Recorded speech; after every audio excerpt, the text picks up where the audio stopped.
Ladies and gentlemen, good morning and welcome to the 921st episode of the Dave's Gone By Facebookio Podcastio Programmio of the stream with me, Dave Lefkowitz, and leading the band, the one, the only, the adorable Joyce. Good morning, Joyce. Llama. Oh, well, see this. Somebody's mad. Somebody's mad. Oh, why? Because he's usually the star of the show. Now there's another animal. Now there's another. Well, we haven't shown this animal. You do, of course, know no chicken, no flinging, or what was it? Chicken flingers? I think they're called. No, that's chicken fingers, honey. That's something you eat. Yeah, but they call these chicken flingers because they fling them across the. Here, we'll do it. We'll do it just for the holiday. Here we go. Watch your eyes. Ah, me in the shoulder. It didn't go well. Anywho, but. Show them Blue Llama. A special treat for Chanukah. Do you have his book? Which it is. The book should be here somewhere on this desk. It was here. Is here, actually. Hold on. Because I think it's Blue Llama. Lex. Oh, of course. Of course it's Lex. Here's the deal. About 2 weeks ago, Joyce and I are doing our usual weekend shopping at the local stores and things. No, I got this at school. This was different. Oh, you got this at this school? Yes, at school. I got it at the university bookstore. I got that, and I got you the whoopee cushion bookmark, which you don't seem to like as much. Well, because it exploded the first time I used it. No, that one we got from another place. I didn't get the first exploding whoopee cushion was from somewhere else. Oh, do we even use this new one? No, and it's right up there. It's the top shelf. Oh, good. That will be like another Chanukah gift. That's excellent. Oh boy. And there's 2 Chanukah gifts I haven't even opened yet. That one you're supposed to take. Mm-hmm. Why don't you open a gift on the air? That's what I was thinking of doing. I just haven't. We'll get to it. Yeah, they're in my room. I'm trying to remember what they were. Okay, I think. Joyce wrapped them. I have no idea what they are. Oh no. They're special gifts for this open them both on holiday. The air? I will. Yeah, why not? Because this will be the third night. And you only opened one gift, which was not even Lex the llama. Was really for both. Well, what? And then the whoopee cushion was pre-Hanukkah. Yeah, no, that was weeks ago.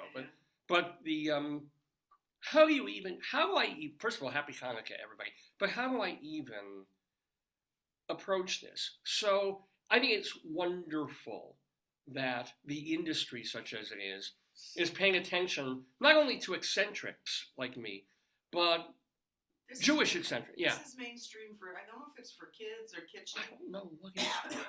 Because this is the kind of place. This is the kind of novelty gift that you pick up for a few bucks, like the Chia Bob Ross, the Chia Obama, those sorts of things. Yeah, but they don't rap. Well, Obama was born before the rap era. But Llama raps. Llama raps. Here's the deal. They also, this is the kind of company, I think it may be in the same company, that makes like desktop curling and desktop, oh God, what's that? The beanbag thing. Cornhole. Desktop cornhole. Ridiculous, pointless things, including the screaming goat. Remember this, the one? I think he's there. Remember the screaming goat? This is the box. You can even your hand is on the box. Is the goat in there somewhere? Oh my goodness! Oh, ew! It's got hair. There's a clump of hair. I'm not sure from what on it. So. It's the kind of folks who make this sort of thing. The delightful, the amazing. No, that's very different. But this is here. So some person out in maybe, I don't know, China or Vietnam thought, let's make millions of these and sell them fairly cheaply. What's the company? That's a great question. It's from old Dave's going to need his glasses. Yeah. You like the books, though, as well. Well, the books make it. They even have the wacky, Running Press. Running Press. They have. I don't know if Running Press did all of them. I'm not sure. I'm honestly not sure. So let me set up the story. For what? He's got his butt sticking up. Look at it. Oh. This company makes things like this for no good. Understand? There's no good reason. Desktop cornhole is very therapeutic. And it also made the wacky inflatable tube guy and tube woman. What do you want, soda or? I've got seltzer here. I just have to get to it. The wacky inflatable tube guy, the wacky inflatable tube lady, if you will. You know, they're desktop size appropriations or recreations to scale, small scale of the two people. You can't have one like at a what do you call that? A car wash. You can't bring one of those into your house. No, those would be enormous. They would hurt your chimney and stuff. Yes. Whereas you could bring one of these small ones to a car wash. No, let them be. Let them be. We got all sorts of. And we're trying to get to talk about the new one of this kind of thing. So okay, Screaming Goat, apropos of nothing, inflatable tube guy, cute, desktop cornhole, adorable. I don't even remember some of their Betty White bobblehead sort of thing. Plastic Golden Girls. No, Richard Simmons bobblehead. We got our friend the Elvis one, the Elvis bobblehead. Elvis bobblehead. Yeah. And he sings songs. And the joke was we got it for her birthday in August. I gave it to her last month, and it sings Christmas songs, so the time's perfect. It worked out really, really great. Yeah.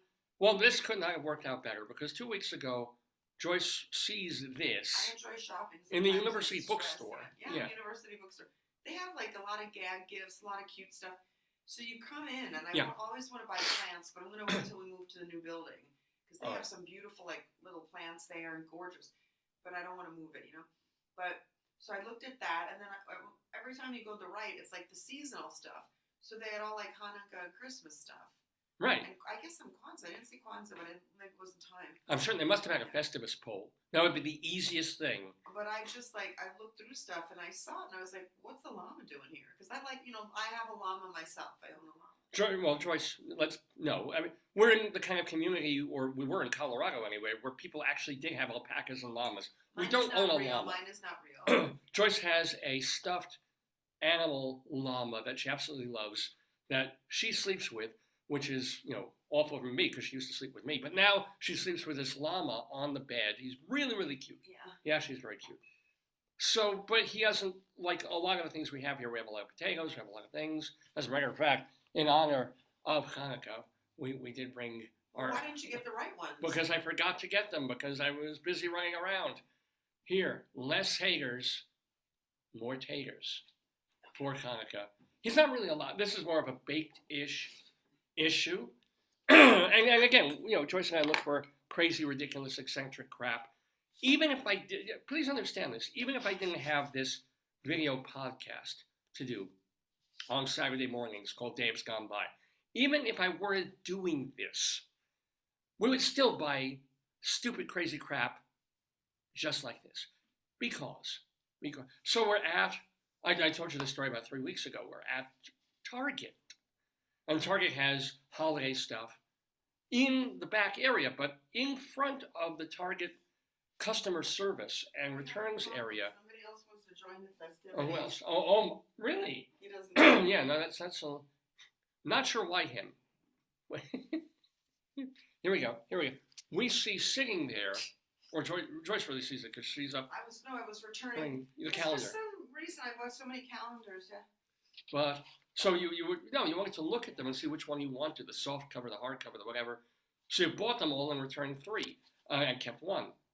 So here's the deal: in front of her, the cash register thing where the woman was. The customer service, the returns, They had these, and Joyce saw this immediately and said, "Oh my God, potatoes!" And I said to the girl, "Where did you get those potatoes?" And she immediately said, "Oh, they were right out front, and where the little dog section is, with the dog with the ring around his eye, that's that section." And we looked and we didn't see it. No, there may have been in the holiday. But then they were moved to another aisle. Yeah. But she saw this and we were and then we didn't realize when I finally looked it up, even though they imagistically resemble potatoes.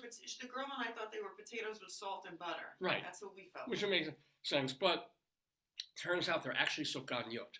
They're actually representing donuts. Yeah, the jelly donuts that you make on Chanukah. Because you put the jelly on top of the donut all the time. Right. Well, you know how it's donut. It's saying you squeeze it, goes out the middle. That's what's happening to these guys. It actually looks like turd. What did? Look. Yeah. David. Yeah. If you colored that brown. It probably was the same mold or same thing they had for turd, and someone said, "Well, just cut it out in pink and reuse it." Yeah, but it's true. It's like the Carvel cake they make Fudgy the Whale, Yes. the space saucer. It's the same mold, and they say, what in God's green earth can we make out of this mold? And then they call it a cake. And they say, oh, it's jelly. Yeah, Exactly. Yeah, exactly. But I was severely disappointed, though, when I learned that these were not potatoes, because, I live for potatoes. These are, however, a Chanukah item from a place called Spritz. So we look up more of that, and go figure, they really actually do have a potato. We showed you him. He's more observant. Show him. Well, because he has the sour cream. He's not a potato, he's a latke. Oh, yes. That's unfortunate, yeah. But he is very religious. See, he's got this. He actually only started wearing this since October 7th. But he is, look at him, look how cute. But he doesn't. Shape-wise. No, shape-wise he looks like a cookie. I bet it was a cookie. Right, except this is kind of the giveaway. This could be applesauce or sour cream. That could have been like paste or something, yeah. Or cold cream. So, I think people at Target... Here, let me get your present. Please do. People at places like Target, they know there's a market, right? They know, as weird as this is, it's like, you know what? There's a lot of Jews, and there are a lot of Jews who buy things. Let's make stupid shit around the holidays. It's cute. It's a nice Hanukkah gift. Because Jews always see, aisle after aisle after aisle of Christmas ornaments, Christmas gifts, Christmas wrapping paper, Christmas this, Christmas that. And, it was incredibly annoying and depressing to me when I was growing up, seeing all this stuff. And then there may be one shelf devoted to Hanukkah, and it would be, box of candles, and then rows of yurtzeit candles, and maybe a menorah or something like that. Thank you. So, are we okay? And it took them years and years and years, but then they realized, look, there's thousands and thousands of people who are not Christian. And they're also a price that's good. Like, if you had a lot of kids, you could get this as a gift for the kids. Yeah, because it's not going to break the bank. You could bring to a family with 6 children, you give each one of these, yes. And it's going to cost you like $30. It's the cost of one really high-end stuffed animal, yeah? Yeah, exactly. So why not? Why not? And giving him a yarmulke, that's just. So. But they should have made him. Yeah, they should have made him look like a tater. No, or fix his legs. It looks like he's had kicking that one leg's spastic. Okay. How's that? Thank you. Better, yeah. So we do like him, and we do like our suganiot. But this idea now that you can really niche market religiously to the Jewish market apparently then occurred to folks who create the beanbag toss, the curling thing, the desktop thing. So Joyce finds there were a couple. I chose the one I thought was the cutest. Yeah.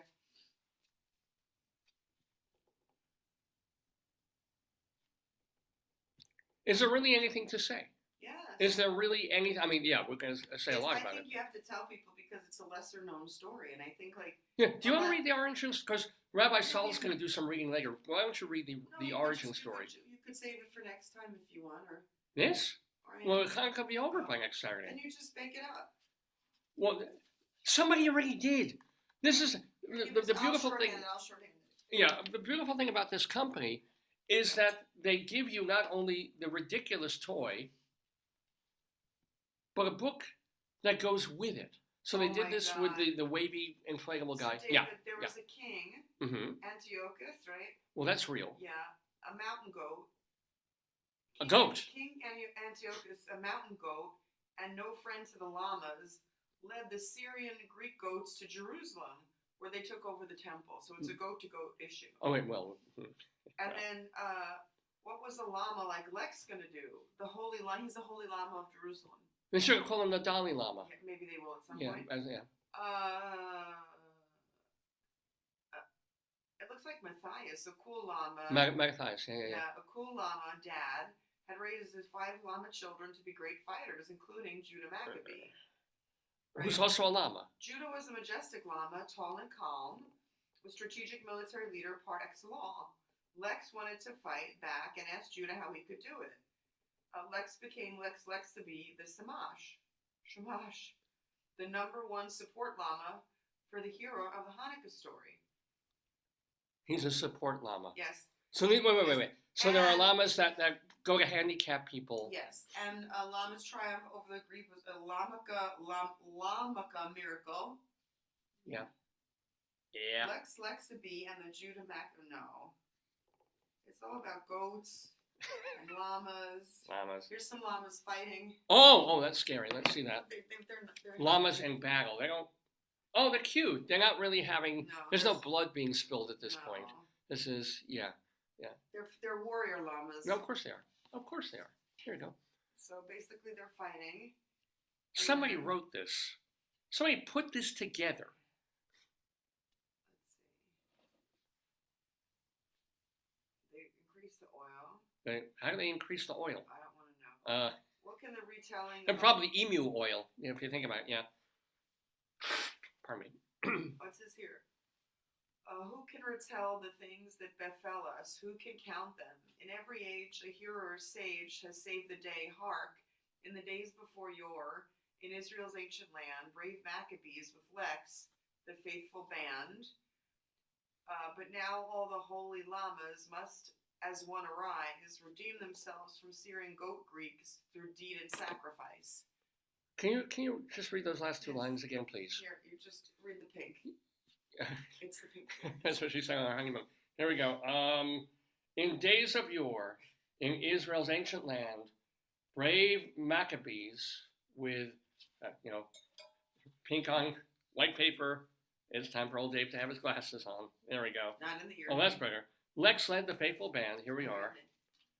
The last two lines of this, I swear to you. But now all holy llamas arise, must as one arise, redeem themselves from Syrian goat Greeks through deed and sacrifice. And by the way, they even I swear to God, they give a citation here. Edited from Psalms 106.2 Yes. by Rosenthal and Safian. Yeah. So they did edit the Psalms a little bit.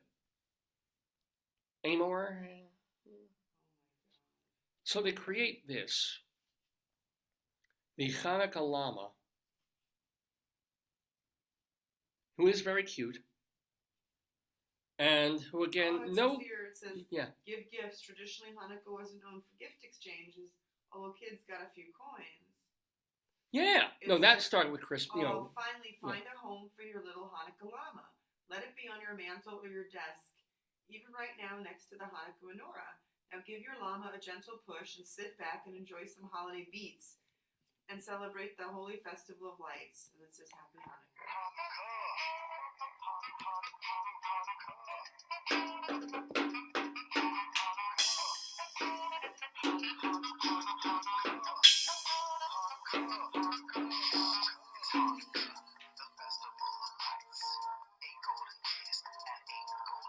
Uh-huh. It should be 2 candles. It won't let. This light is broken. So this is the third day of Chanukah. Last night was the second night. This ball is already for shit. And actually, none of these. They're both freaking dead. Unless they sort of know that these shouldn't be lit anyway. I don't get it. Unless, wait a minute. Unless you keep doing this. The more you press the button, that's how they light. So this is correct at the moment. Isn't this exciting? Open your gifts. Okay, all right. But anyway, so this, Joyce got me this. It is the Chanukah llama that actually plays a cool, hip song. Chanukah.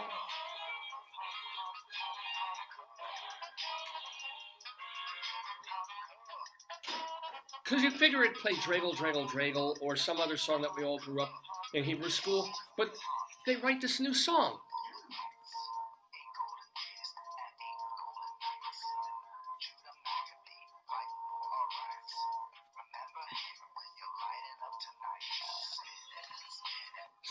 Spin it.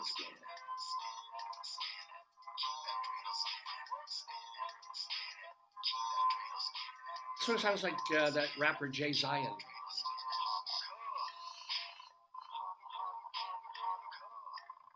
Yeah.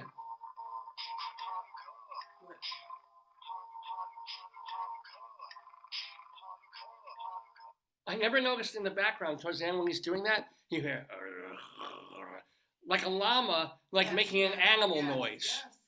I didn't know. That's the I llama. just noticed What's the sound of a llama. Open your presents. All right. Okay. So that is one of the presents of Hanukkah, the Chanukah llama. Yes.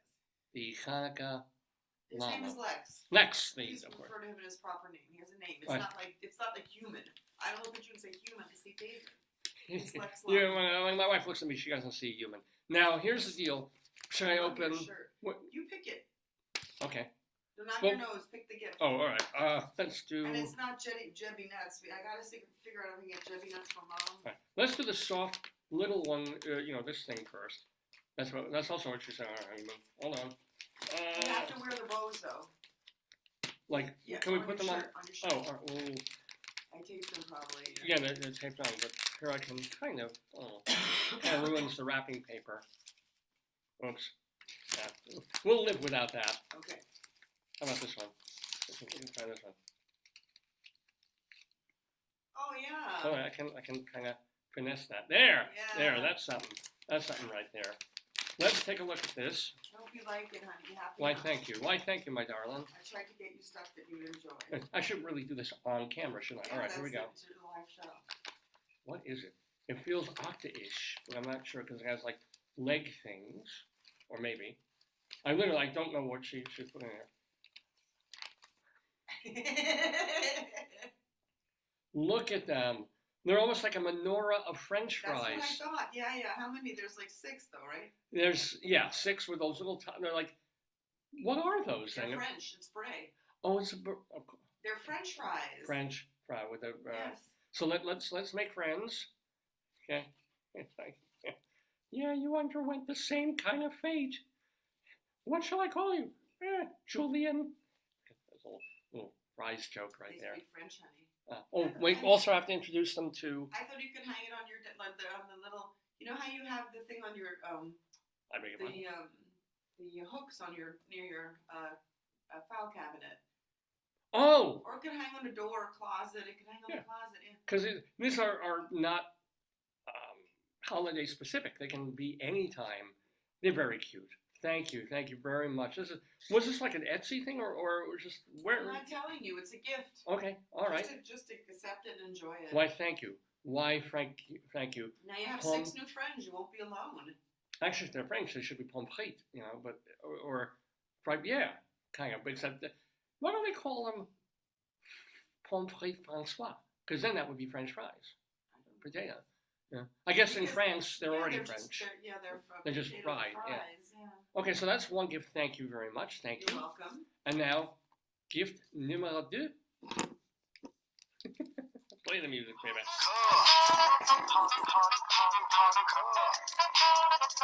What could it possibly be? Yeah, I'll probably.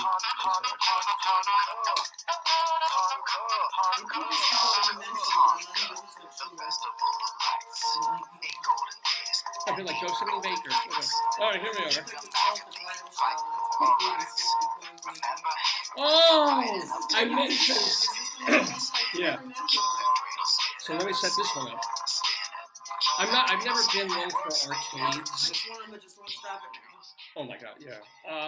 Arcade games and going to places and pinball and skee-ball. I mean, pinball. I've done it. It's fun. Not a place where I would spend hours when I was a kid. But the one thing I did enjoy, like when we go to Atlantic City or some boardwalk thing where they have arcades, You said that, the right? one game. Is this the right one? This is the one. Oh, okay. This is the one that I really, really like. It's called skee-ball. And what you do is you have like these coconut-like balls. And if you're an old Jewish man, you know what I'm talking about. No, they give you these coconut, and you lob them. It's sort of like bowling. Oh, yeah. And bowling to a target. So it combines darts with bowling, which is kind of cool. You hurl the ball at the thing, and just depending on how close you get to the center, springs, right? Center ring. As there work different points. So the circle in the middle is like 50, 40 for the outer ring, 30, and then if you're unlucky, it goes down the chute, you lose it. It just goes down. If there's a thing where you get that last, this is always the best. If you get that last ball in a certain thing, you get a free game. Oh. But if you don't, it just goes down the thing and you got to stop. I don't know if this really works then. Well, we're going to see. It's going to be this like... desktop. Is it the same company? Well, it must be the same people who made the... A lot of people make those. Let me see the cornhole game. This is distributed by Little Brown Book Group. Oh, makes this is different. It's different. They're all different. Well, this is made in England, but distributed by Hachette. It's made by book companies. This is Hachette and Little Brown are publishers. I used to get these in Barnes and Noble on like 86th Street, and then so I wonder if a lot of them. This is a different company. They're all different companies. Where's the llama box? Probably gave it back. Goat one? Yeah, where's the goat from? Is that from Hachette? Where's the we have the cornhole one too. Well, that's I guess in the other room. This one's made. This one, the goat, is made in Philadelphia. Yeah, and the other one was somewhere. They're all different companies. That's odd. I think it's an industry. It really is. So this makes it even more fucked up. This idea, I thought, okay, there's one crazy ass brilliant company that is making all these weird, pointless things like desktop cornhole. Yeah, I'm sure there's desktop curling. I'm sure there's inflatable wavy guy, screaming goat, singing Chanukah llama. But they're all different. Yes. And yet they all somehow make their way to Marshall's. And I bought that at school with the llama. So this was also at school. Yes. How does this happen? Anyway, I should have gone earlier, but they must have just got a holiday delivery. I see that. They had a lot of good stuff. Yeah. But check this out. This is really. I'll open this later. But look, I'll do it after you here. play it. Yeah. But it's called, well, if I even try playing skee-ball, it's just going to be balls all over the place, which is really, how Madonna was in her 20s. So an actual desktop skee-ball game. Oh, I think she got it. I think she opened it. There we go. In small fashion. Oh wow! Look at it. Because that's pretty well made there. Wow, it's even packed in bubbles. So here we go. What is it? Well, first of course it comes with its own ball sack. Oh my God! Look at that. They're very cute, huh? That's adorable. Look how many balls it has. Adorable. Yeah, it's hard to. Yeah, but what do you do in the? Yeah, that's better, I think. So you take those, okay, and then it's got the like the wrapping. What do you call it? Bubble wrap. the all-important bubble wrap. We could use it. We'll wrap something in it. And then I guess you put the track together. It sort of fits together. In some. Again, I keep doing this off camera, which is kind of again not the point, but it turns into a sort of track. Can I have the rest of it? Yeah. And I'll take the instructions. Please do. Yeah. I think it's got to go like. Oh, here's the actual. Because it also comes, of course, with a honey, book. that's the point. That's to put. The so then points this on. is the book. Here we go. I'll just put. You want the stickers on too? No? Well, I guess they go on this. Oh, you have to put them around the concentric rings. Okay. I don't know how to do it. It's all right. We'll do it after the show's over. But the whole point is it's sort of. Open and set up this page 10. Oh my God! Yeah. I'll just you do your stuff and I'll figure it out. I'll let you put the. You got to put the stickers on. Yeah. But if you've never played skee-ball, and I feel sorry for you if you haven't, but it's this wonderful game. So you lob the ball from far away and you try and get it into one of these rings. Yeah. So the only thing you need to do is you can put the skee-ball wherever you want, but it goes 10 on the outside, 10, 20, 20, 220s? 40 on the inside and outside, 60. Oh, I get it. 50 in the middle. Yeah. If you want to put the stickers, I'm going to let you do it later. Cool. But here's the game. This is how it's supposed to. Joyce put it together. Yes. Here it is. I'm going to give you the sticker. Well, I'll leave the stickers in the book. It actually really looks like a very, very comfortable coffin. It's like you can kind of sit up in your grave and yeah. Wouldn't that be cool? So I guess you put the sticker on the outside. Like it's kind of an odd Look thing. on page 10. You don't have to do it now. Yeah, I won't. But I'm going to try one ball as Hitler did. Here we go. Trying to open this. Yeah, it's a little tough. It's in a little glassine thing. Skee-ball, ladies and gentlemen. Desktop skee-ball. Who knew they made such things, you know? I know.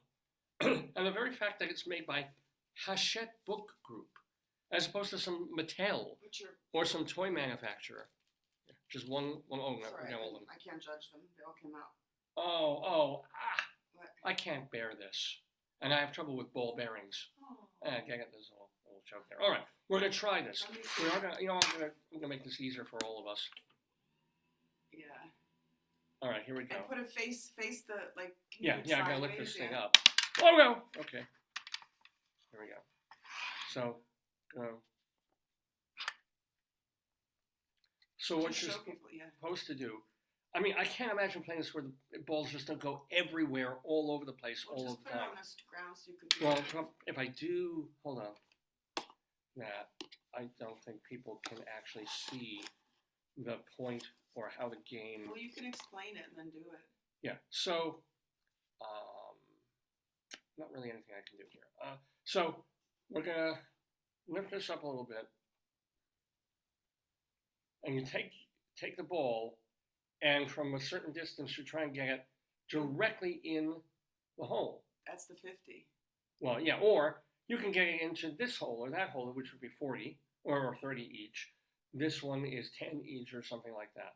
So I'm going to try one, just trying to see where the ball goes, because it's not going to go. So you're going to stand over here, and you're going to go, whoop. Oh, okay, didn't go in. We'll try one more. Try one more. So you can score. Well, yeah, we're trying to. Oh! Why don't you just do it normally now? Do it so you play yourself. Yeah, play it when you would. But they can't see on the. That's okay, but you can explain what you're doing. Okay, so I'm taking the ball. Just take one in your hand. You're supposed to only hold one.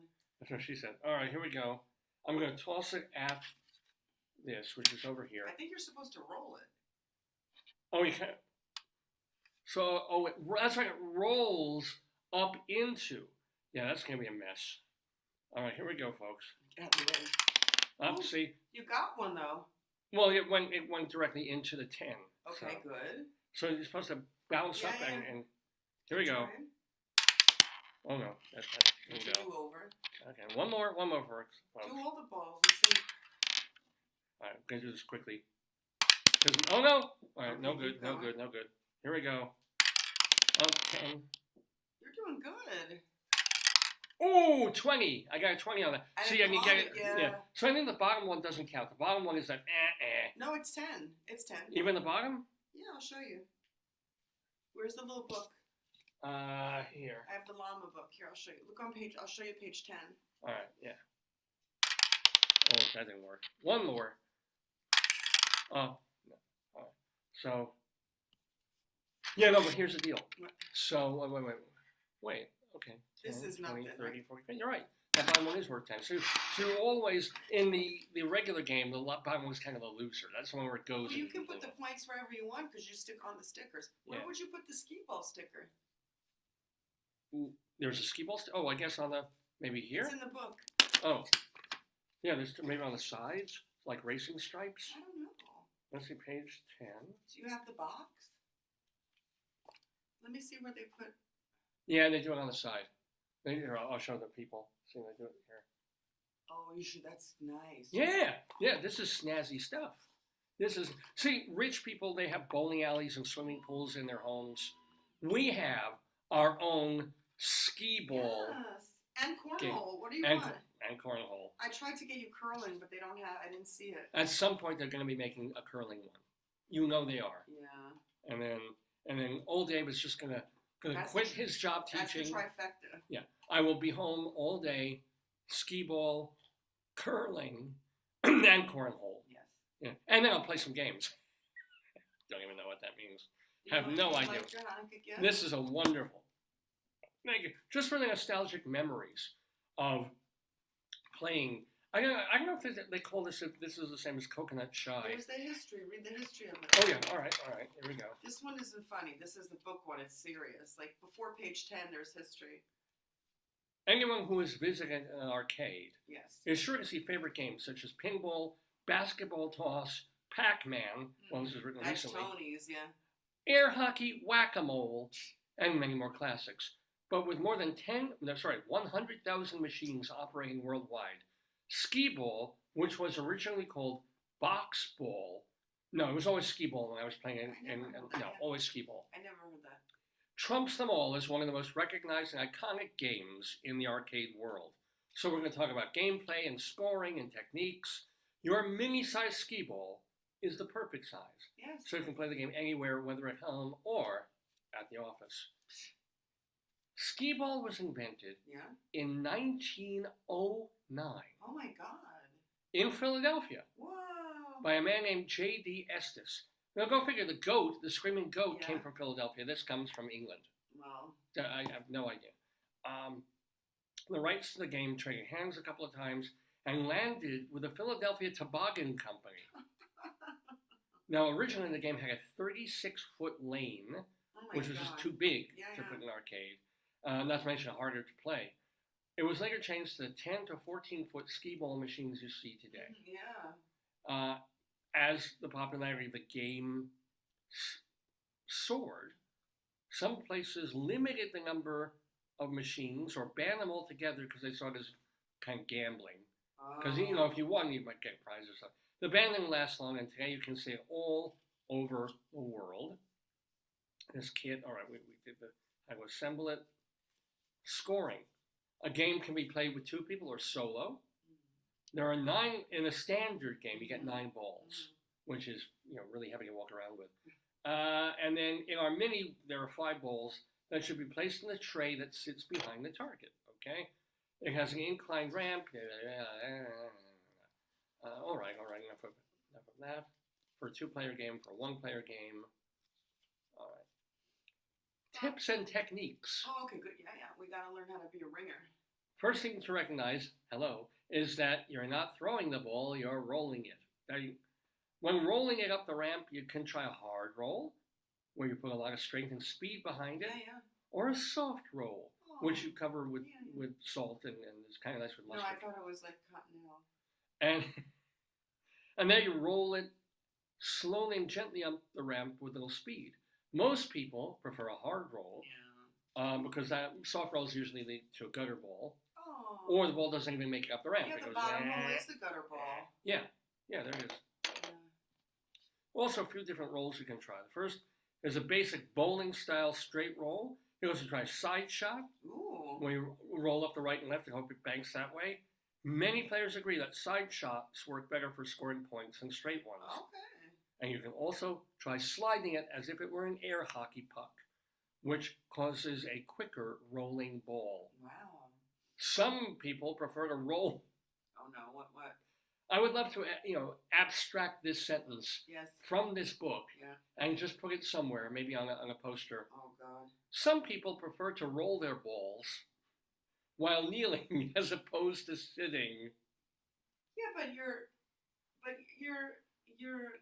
it's a desktop game.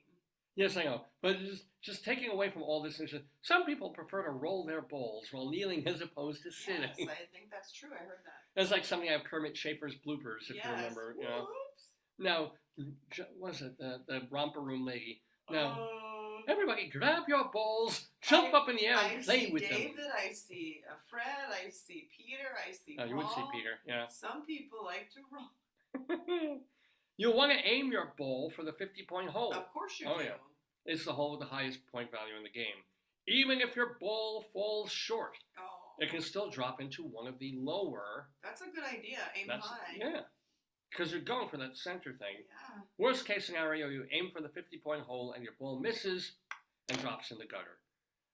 Many players believe there is a sweet spot on the ramp that propels your ball into the 50-point hole every time. Oh, like a special like a gimmick. So practice your shots. And then there's literally, my God, there's lingo. Just like with every sport, every hobby, there's like 20 words. My friend told me she's going to teach us how to score in curling. Oh, yes! You have to have a bagpiper and all kinds of stuff, though. Yes, you do. So some of the words that are involved in skee-ball, some of the lingo, the terminology. I want to be versed, I want to be down. Yeah. Okay, ball. Ball. Ball jump. Ball jump. Which is the uppermost part of the skee-ball alley. That's when it launches the ball into one of the places. Guardrails, those are the sides of the ramp. This is fascinating. You can get a gutter ball, as in bowling. That's sad. I know what that means. A match consists of 12 rounds. You know, you're playing a map. Yeah. Yeah. The perfect 250. That is when you roll all five balls. Into the wow. I wonder if in the real one it would be like the perfect 450. Yeah, because there's more. Yeah. Point value holes. Good God. This is what guys would look for when they would go to bars in college. These are the 5 holes on the target piece of the skee-ball machine. Oh, they're point value holes. Get it? Now I get it. Ramp, round, good Lord, and good luck. Skee-ball is a beloved game. Yes. The world over. Yes. It can play casually or competitively, or come up with your own lingo and variations. More important, have fun. And by the way, this book has been bound using handcraft methods and Smith sewn to ensure durability. Thank goodness. That's because this is put out by Hachette and Little Brown and Company. They used to publish like Harper Lee. They used to publish like Norman Mailer and Kurt Vonnegut. Now it's like, we make skee-ball for desks. I like it. Which is the only way they can probably stay in business in this day and age. You know what? I hope you enjoy that. I hope it's an exercise present for you. Oh, this is just, thank you. This is going to be so much friggin' fun. When you're bored now, you can play cornhole or you can play skee-ball. Cornhole or skee-ball, yes. Yes. Mm-hmm. To the death. Happy Hanukkah. Thank you. Happy Hanukkah to you too, babe. What a joyful... Because you figure, for most Jews, this has been a pretty horrible and miserable holiday season. So to have this, to have some games, to have a little bit of fun, and joyful, sheer pointless stupidity. And you know, and this is, and even sort of an electric this. I'll give you your other gift that you don't. What other gift? Mike, you opened it already. You gotta blow it up. Yeah.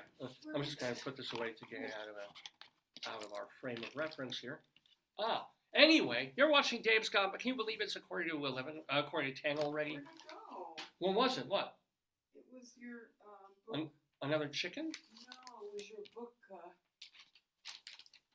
It was your book, the thing that farts. These are my books. It was a book. I probably put it in a book for safekeeping. And I'm not sure what book or where. So we can find that for next time. There's the original Flarper. Yeah, it may be in one of the books in my office because I put it there. Because, I know, hey, it's in a book. It's a bookmark. But it's a bookmark, I guess, then when you close the book slowly, it makes a farting noise, which is quite a beautiful. Did you see, we can do this too. Did you see or hear? I think it was John Kerry, and this was real. What? This week. Hold on.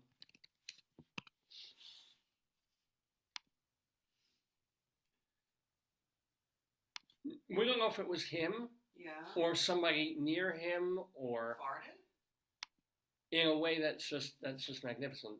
I mean, get rid of this stupid ad. Hopefully this isn't copyrighted material because it's too good for that. But John Kerry was talking about something. Perhaps John Kerry needs to reduce his... Oh, shut up. Just let him do it. Here. Those things that are killing people on a daily basis. And the reality is that he needs to pay a cop. Taking away those things that are killing people on a daily basis. And the reality is that... Now, the laughter that's emerging is from this being on a TV show the next day of the audience watching this. But it doesn't sound like a fart. It sounds like a projectile. It was like... I don't think... But you can see there's a woman near him on the panel, and you know a noise was made because her face turns like this. But did anybody make the bad smell noise, like crinkly nose? Oh, I can. Well, that are killing people on a daily basis. And the reality is that she goes.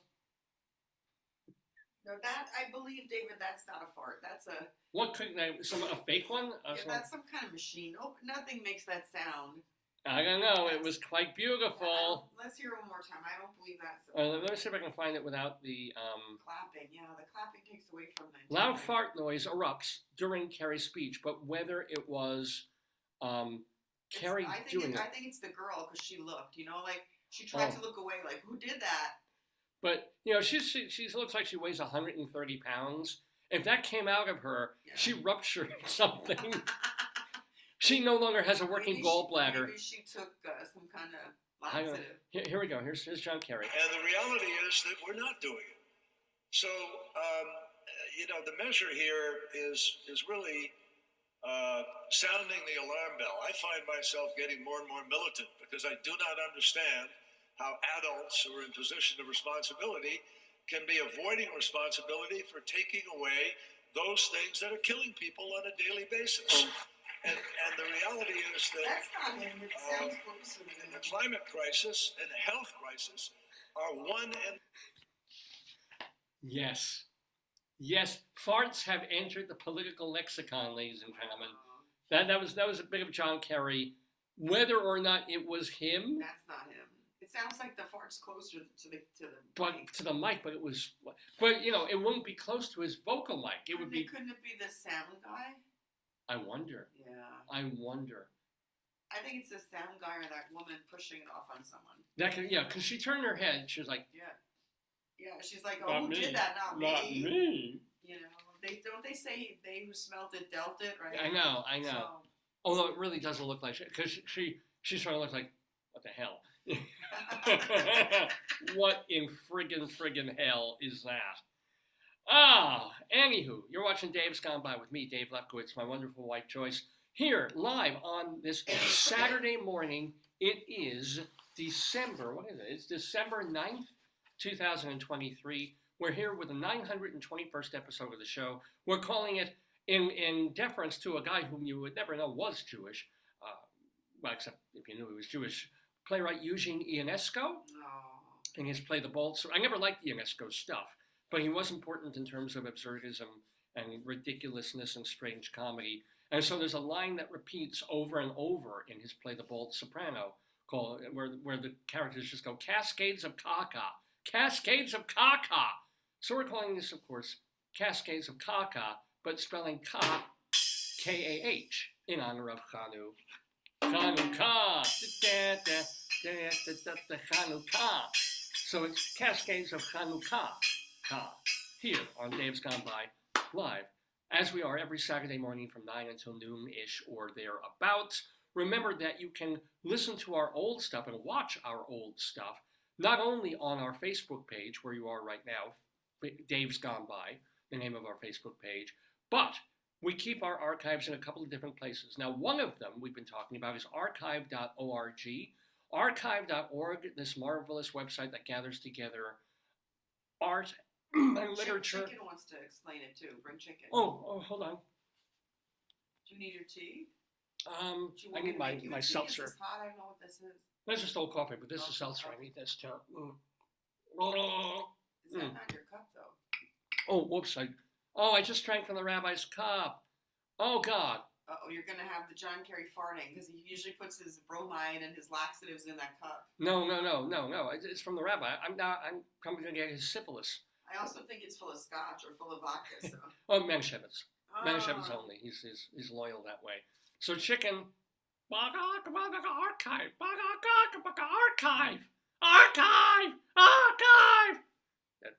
That's basically, he tried. So archive.org, look for the Dave's Gone By page. Every show that we've ever done, and I mean going back 21 plus years, yes. Every show, except one or two that got lost in the ozone for technical reasons, is there. Plus every interview we've ever done is at archive.org. The same goes for our main website, davesgoneby.com. It had been down for about 2 or 3 weeks because my hosting service is a piece of shit called Bluehost. So Bluehost finally got the site back up, which I was thrilled at. Unfortunately, they're still figuring out how I can upload any kind of reasonably sized video file, even though the information is kind of leached out of it to make it as small as possible. There's still been trouble uploading new material there that's any more than a couple of dozen megabytes. But at the very least, these thousands of hours of archives of audio and video of the show, all the skits, all the songs, all the episodes, all the interviews, you can now go back to davesgoneby.com and watch. So everything except really the last 2 weeks is still back up there. And I'm at least happy about that. I can guide you back to our main website. Whether or not these morons can figure out how to get the recent show on, I don't know. I'm hungry, so you're going to cook, but there's the hotel manager who reacts to the guy who cooked it. Wait. We're going to say that's part of Greeley Greeley Times. So save that. Don't let that go. So davesgoneby.com, archive.org, and if you're on the go and you just want to hear, why am I still wearing my glasses? I kind of look good in them. Yeah, There's a little like $4 glasses here, but actually I look better with glasses. No, you don't. You look better normal. Now, look at these eyes. Look at these things. You're handsome, man, Papa. I'm carrying luggage under my eyeballs. You know, it would be good. Maybe you need to start cooking. Oh, all right. Hold on. I'm telling you, save that. We're doing that for Greeley Times. Oh, I didn't know. Okay. Yeah. I just want to see the response of the guy, but I don't know if there's music.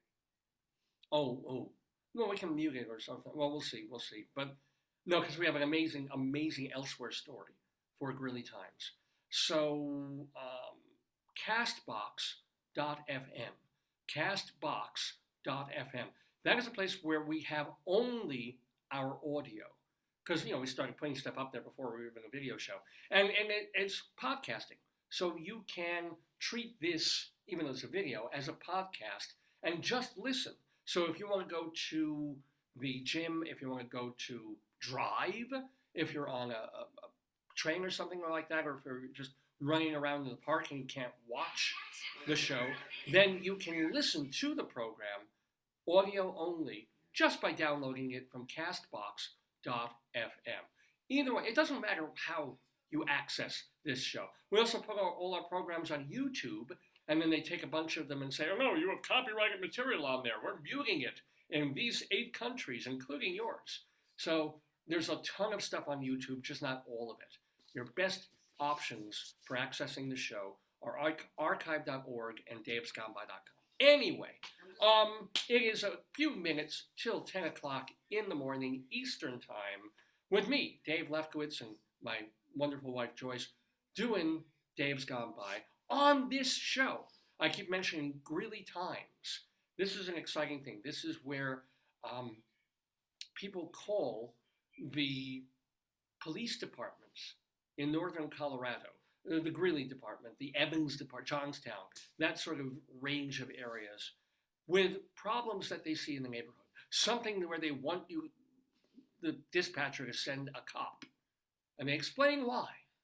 And usually the explanations are pretty funny. So they collect the funniest ones every week and put them in the Greeley Tribune newspaper. And we select the funniest ones of those and share them with you. Do you have a tissue at all? Tissue? I hardly know you. I have a semi-used handkerchief. Are you up for it? No. It's pretty. It's only got some red and green on it. No, I guess not. You want to use my sock? No. Then I don't. I don't. It's okay. Are you going to sneeze? I'm okay. All right, good. Yeah, all right, good. Where are we? Well, Greeley Times. Yeah, so we got Greeley Times coming at you. We also have the Colorado Limerick of the Damned, where we're going to, yes, another new place, Iliff, Colorado. There's a place called Iliff. Can you spell it? I-L-I-F-F. Iliff, Colorado. Is that where they do plastic surgery? Get it? Iliff. You know, this is one of the jokes I didn't tell in class this week when I was talking about puns. What? But, oh my God. Remember when, like, Botox was new? Yeah. And everybody was shocked by it? Yeah. Now, so many people have it, nobody lifts an eyebrow. That's a dad joke. It is a dad joke, isn't it? Nobody lifts an eyebrow. Can you see my butt? Is it uncovered? Yes, it is. Okay, it's covered. Yeah, now. and I was looking at some other stuff before when you were Sorry. Yeah, this would be we have a lot more audience if people could see the way you're dressed at the moment off camera. Yeah, I mean, even now, I'm like seeing not all, but tremendous amount of my wife's boobage, which is a wonderful and distracting thing. Do your show. It's like, okay, yeah, that sound you hear hitting under the desk. That's old Dave's boner going, woohoo, woohoo, woohoo. Anywho, that's... Oh, you want to show them your new friend? You know, I should wear glasses. I should be like Tina Fey. I should wear glasses So all the time. You want to do any of this, but then you want to go back, you have... Oh, yeah. Okay, we took some more pictures this week. So this actually, one of these became the photo that I used to promote the show last night. And so this is a different one that we did. This is when we lit the candles on this very menorah I showed you early on. Where's the one I actually? Oh, hello. Oh, maybe I went this way. I think this is the one. Which is the one? That I think is the one I used this morning. Let me see it's pretty good. Yeah, I think that's it. It's got like the extra facial stuff. That's pretty cute. And that's then your new friend. Yes. I don't know what I'm trying to do there. Now they opened a rug remnant place we're going to invest. After the Jeppy Nuts, there's a rug remnant. Yeah, in this local shopping center where we get coffee and tea once a week, as we've shown, there's a tube bending company. Yes, you bend the tube. There's a rug remnant company, an olive oil, a Greek olive oil importer. M&M. Well, Jeppy Nuts. What's the M&M? M&M, but M&Ms are not for M&Ms. M&M refitting. Or yeah. M&M. It's like two names probably, Mike and Michelle or something. But the woman outside the candle wax place has this because she makes the candles with milk and the wax. I don't understand I don't know. it. I think it's like a soap, soap. Yeah. So she has a giant cow that she puts out, and then of course she added Santa in the back. And a sleigh. The sleigh was new this week. There's a sleigh in the back. And what's really nice is that after this week, when I finish doing finals and grading, this woman hired me to be between the cow and Santa, to be just like this, to be part of the display and sort of the creche, like if a you will. Letter. Yeah. You could be like the attendant, the cow attendant. Oh, that's what this. Oh, this. What's hard to see is that I'm actually grabbing and squeezing the cow's udders here. If you look at my hand, this thing actually has udders. Do like this with your fingers. Like that. No, give me the thing. Yeah. You can make the picture bigger. Oh, I can? Yes. Oh. Like this. Because this is utterly wonderful. You still can't really see. It just sort of looks like I have a cloven hand here. Look at this. My hand doesn't look human. It looks like it morphed into a sheep hoof. I'm like, look at it. I'm like, what's happened is my fingers are wrapped around an udder. No, these are all the happy ones when you're eating the... I'm milking this joke, you can see. Here, dude, show this. This isn't from Weggies. What did I show there? Oh, this was just nice. This would make me happy any year, but particularly this friggin' year, to see this at our local, one of our local supermarkets, not a Jewish store, not even a particular semi-Jewish area, but to see cookies like this alongside 4 million Christmas things is kinda nice, kinda good to see. So anyway, that's our, I wonder if I printed this out last night. I thought I changed it. Anyway, so we're going to Iliff, Colorado for Colorado Limerick of Damned. We have Bunion Watch. I have like 20 pictures of you eating steak every day. Well, that was last week. Today I get more. Because it is still prime rib time as the Black Plate Special at Mission Barbecue. Look at this one. This looks like a drug addict. I gotta show it. You look like you're on drugs there. I mean, I've never seen you so enamored with food like that. Look at your face. This is me inhaling the au jus. And it looks like I've been punched in the forehead. I don't know why I have that smudge. You had a fight to get your steak. It's just a shadow, but it sort of looks like somebody hit me right here. It's not even like Ash Wednesday or something. It's just the weird lighting in the car. But anyway, and Rabbi Saul Solomon will be with us for the holiday to read from a book. He's going to be reading from a book that I absolutely find. It really, really is very, very funny. The show should just be called Dave Touches Things. Like you touch the cow's udder, you touch the menorah, you touch the steak. You're always like the chicken. Yeah. I didn't see anything else here. So Rabbi Saul will be reading a Chanukah passage from A Field Guide to the Jewish People. Who are they? Where they come from? what to feed them, what they have against foreskins, how come they carry each other around on chairs. So many more questions from, honestly, a really, really funny book that came out a couple of years ago. And so Rabbi Saul will share it with you as part of StoryTime and even maybe offer a little bit of his own commentary and his dissent, which forms dysentery, as Woody Allen told us. There's of course, Buchanan's two. Joyce is showing me off camera the pictures that she's taken on her phone. Anyway, it's, oh my God, it's already after 10 o'clock. There's me and the cow again. You're trying to lick the udder. That's just offensive. That's not what she said. Okay, here we go. Ladies and gentlemen, have we talked about everything? Oh. You know, I'm going to be 60 years old next month, literally like a month and a half away from old Dave, really being old Dave, turning into a 60-year-old. Not only have I been on AARP since I've been 50, but I really can start getting all these like 10% off breakfast specials at places anywhere. Like what are they, Perkins's, and I don't think we have Perkins's around there. That's Colorado, babe. Or IHOP. No, that's everywhere. You know, the places, these breakfast places that cater to older people, and if you're 55 or now 60 soon, or 59 plus, I'm going to be entitled to shit. I'm going to be able to sit there and say, I don't need this card. I don't need my AAA card. I'm old. Here. I love you. Let me on the subway, or I don't think that works, or give me 10% off a Subway sandwich. I know Mom and Eleanor used to go to get a discount Metro card, but I think you have to be 65. Oh. Yeah, I think you So 5 more years if I live. Yeah.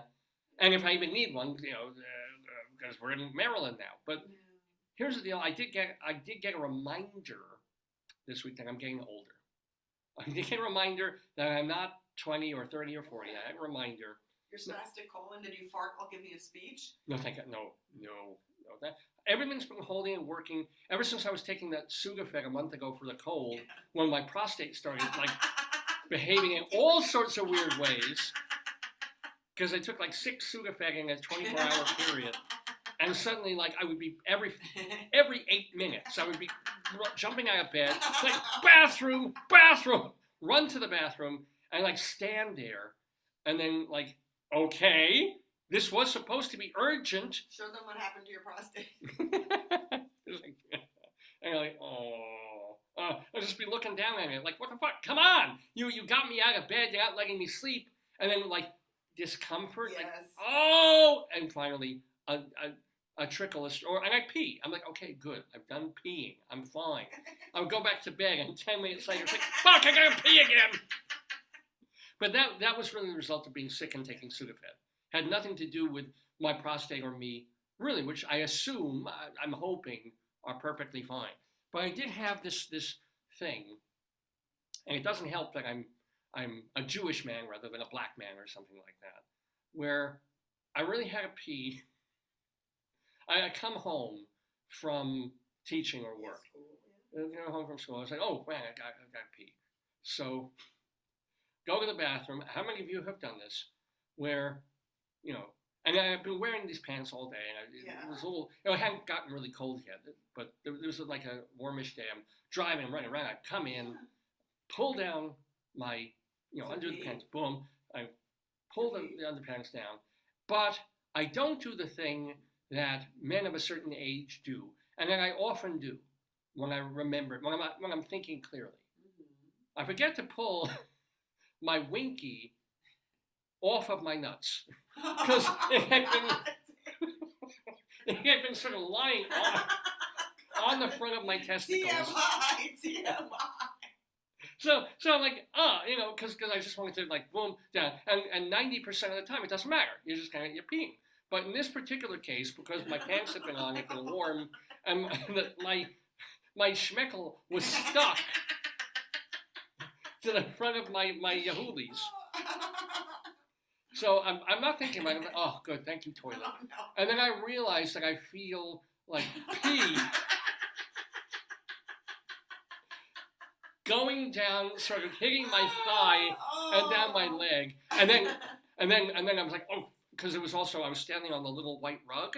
Oh, and so downstairs or upstairs? Yeah, upstairs, up here. I'll kill you if you mess up. Yeah, and I'm like, You should have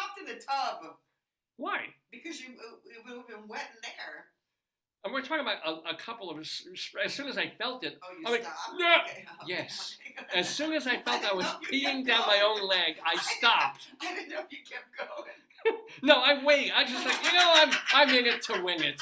I'll clean up later. Sometimes you can't stop.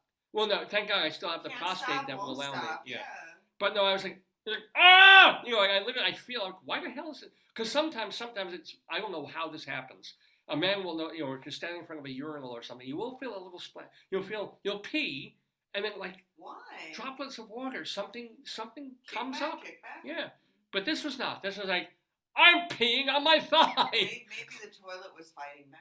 It could have been. Okay. So at that point, I'm like, oh no, damn it! And I peel and finish, and then I've got to get like the tissues, the toilet paper to wipe my leg. But even before I wiped my leg, I started mopping, like because it was running just where the beginning of the rug was, and it's a white rug. Yeah. I mean, it's a white throw. It's like $10 throw rug, but it's sort of like, oh shit, because it's gonna be yellow if any of this gets on the actual rug. But it was just sort of at the border, on the rubber border things. I'm like sopping, and thank God it wasn't a lot. It was just like a few. Thank God it wasn't doo-doo. Well, yeah, that would have been. That would have been a mess. Yeah, it would have been bad. If you had diarrhea coming that way. Yeah, I mean, we just throw out the rug, but Yeah, of course. but it was just like, I'm like, oh man, I'm an old man with a small penis. No, And this is- sometimes you just forget. No, but I figure somebody who has a big penis, Mm-mm. it hangs low enough that it won't matter.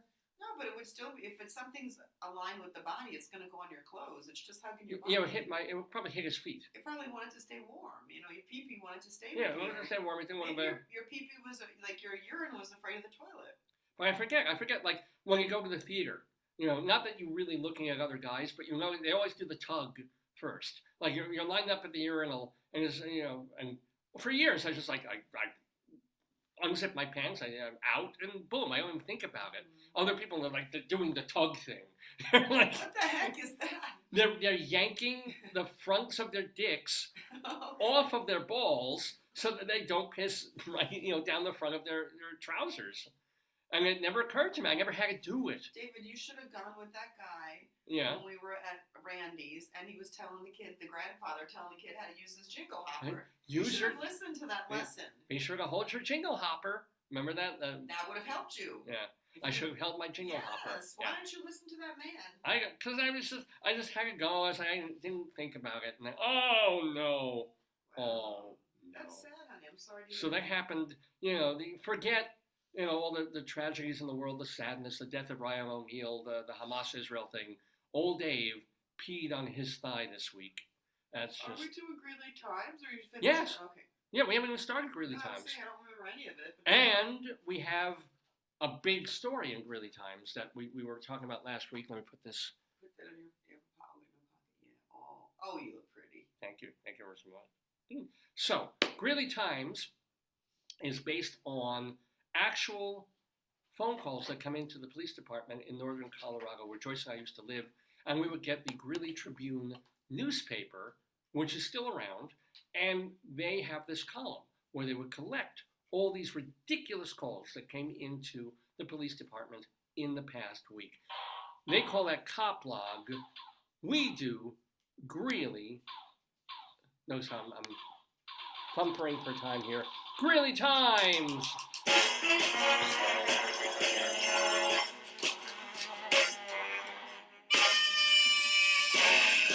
Oh, ladies and gentlemen, Greeley Times it is here on Dave's Gone By.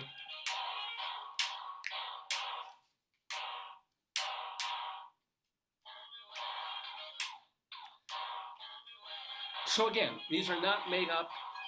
These are real people calling the police department in northern Colorado. So we have our first caller. Now this caller refused to give an address. Oh, there's the phone. Okay. A caller who refused to give an address That's never wanted... good, David. That's never good. Well, considering what they were asking for, because they wanted both SWAT... Oh, wow. Wow. Go for the gusto. And, if possible, Yes. an airship. What's an airship? Like a blimp. Oh. So they wanted. Good for them. Go for the Why gusto. not? Why like, not? Why just ask for a supervisor when you can get SWAT in an airship? Yes. Why? Maybe you want the mothership or just an airship? Oh, that's interesting. No, it wasn't George Clinton, who was, by the way, a friend of the Daverhood. Yes. He wanted them to come. Why? Why? Because his neighbor parks crooked in his own driveway. And if that wasn't bad enough, That's bad. he has mismatched lug nuts. Oh my God, David! Call the airship police. This is one of the classics of all time. The caller also wanted to know if dispatch could authorize the use of force to fix this, quote, a grievous problem.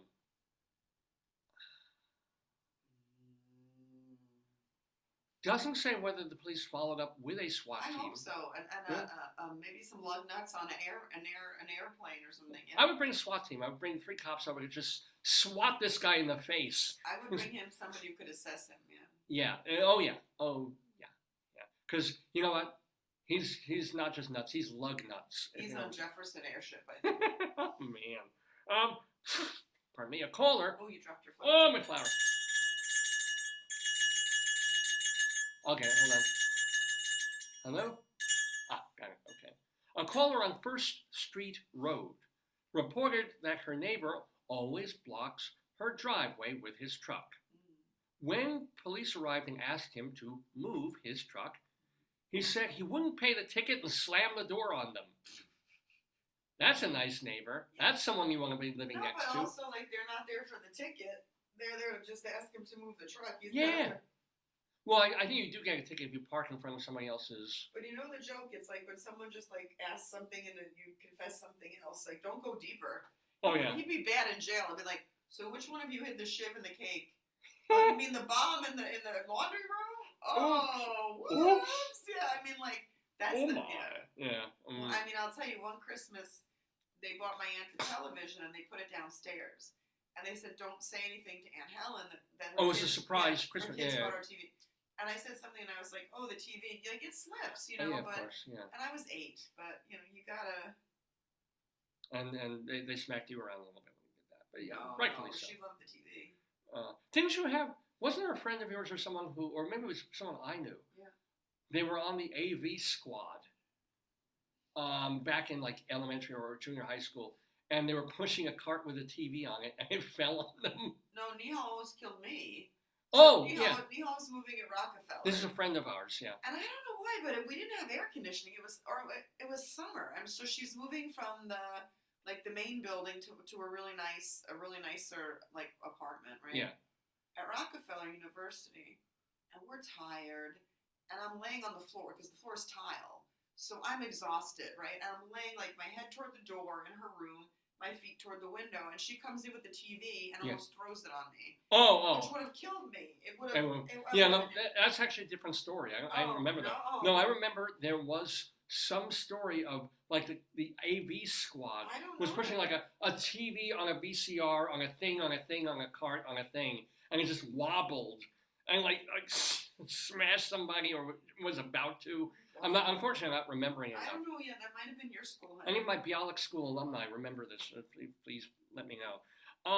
A caller on 12th Avenue reported a loud boom that shook her house. Oh, that's a... Yeah. So it was this really, really loud boom, shook the house. Turns out, of course, that night she had eaten at Taco Bell. So no, she had Sean Carey over. And the lady on the dais. Now, this is a caller. I would call if I saw this. A caller on 10th Street saw a gray SUV in a ditch. Oh, no. The caller wasn't sure if it was abandoned, but he thought people were trying to hide it or hide in it. Why would you hide in an SUV in a ditch? Maybe it's kids playing hide and seek. Right, but did they find an abandoned SUV in a ditch? Is it somebody's actual SUV and Or they think they're trying to like bury the SUV. Or they're trying to ditch it. Maybe somebody, odds are in Colorado, some poor schmuck, some poor person ran their car off the road in a ditch by mistake. Right. Well, then I would call. Yeah. But this idea that people were, maybe they saw, like kids seeing this abandoned thing, or semi-abandoned, or who knows. Yeah. Who knows? Now, a caller laboring on the ductwork of a house. Yeah. The duct, no, I didn't say duct, I said duct. The duct work of a house on 20th Street found, quote, lots of bags full of pills. Mm-hmm. So if it walks like a duct and it talks like a duct. He found 50, but he gave in 10. That's right. Yeah, man. Oh, and the caller on 3rd Avenue reported that they called the police. And I do get why they did this, but still. They reported that a kid in a go-kart ran a stop sign. The world's come to an end, David. Also, that kid ate sweets before dinner. Oh, no. I think he ate 10 minutes before swimming, too. Yes. Yeah. I mean, it's just like, really? I mean, maybe it's a safety issue. Maybe she's worried. If it's a highway, then yeah. Yeah. But it's a kid in a go-kart. If it's a highway or a place where they could get hurt, maybe that is. But still. Speaking of driving, a caller in Greeley had questions about his stepfather driving the caller's mother around. He said his stepfather was legally blind and did not have a license. I would have questions about that too. It doesn't stop anybody, You call out the street signs. I'll put my foot on the gas. Hey, can you move my leg if it's on the wrong pedal? Man. Anyway, we also have elsewheres. Oh. Now we have 2 elsewheres this week. Elsewheres means these are stories that come not from northern Colorado. They're just weird, ridiculous. Axolotl was going to fall on me. What? Oh no, Axolotl's not going to fall. No, but I got that feeling. By the way, there is a phrase you've never heard anywhere ever in world history. The axolotl is not going to fall on you. You never know. Nobody has ever said that before When until are you this going moment. to make us dinner on the toilet? Oh, well, that's. We have 2 stories from elsewhere in the world. Now, first we're going to go to Holland. We're going to go to Rotterdam in the Netherlands. And you know the old joke of, Johnny, can you use Rotterdam in a sentence? And Johnny says, yeah, my mother has gangrene and I hope it'll Rotterdam arm off.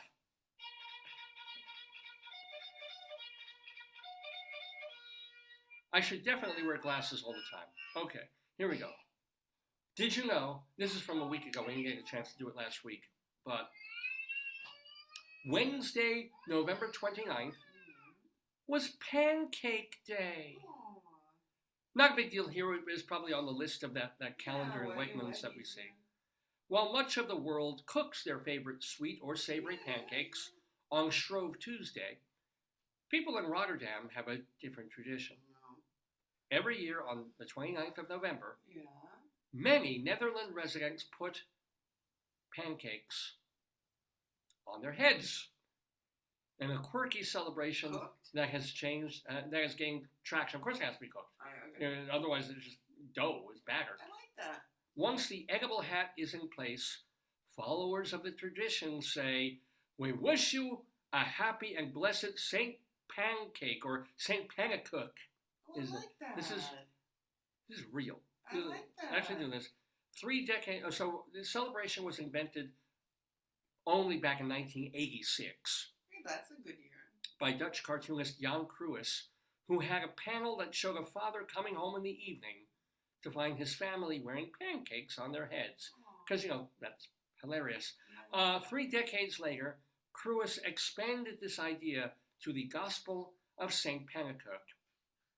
It's the fictional story that he tells of 12th century monks celebrating a young monk's birthday and eating pancakes. Yeah.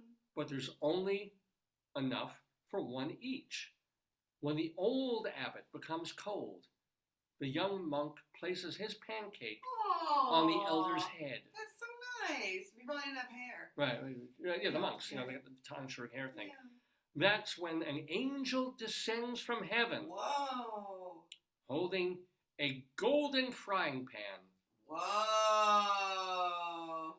And flips a new pancake onto the young monk's head. Oh, that's nice. Is it a golden pancake? No, it's a golden frying pan. Oh, golden frying pan. Although most pancakes are sort of a golden Yeah, it's color. golden brown. The Lord. Now I want pancakes. Me too. Right. Oh, Right. You're Me killing too. You're killing me, David. The Lord has done us a miracle.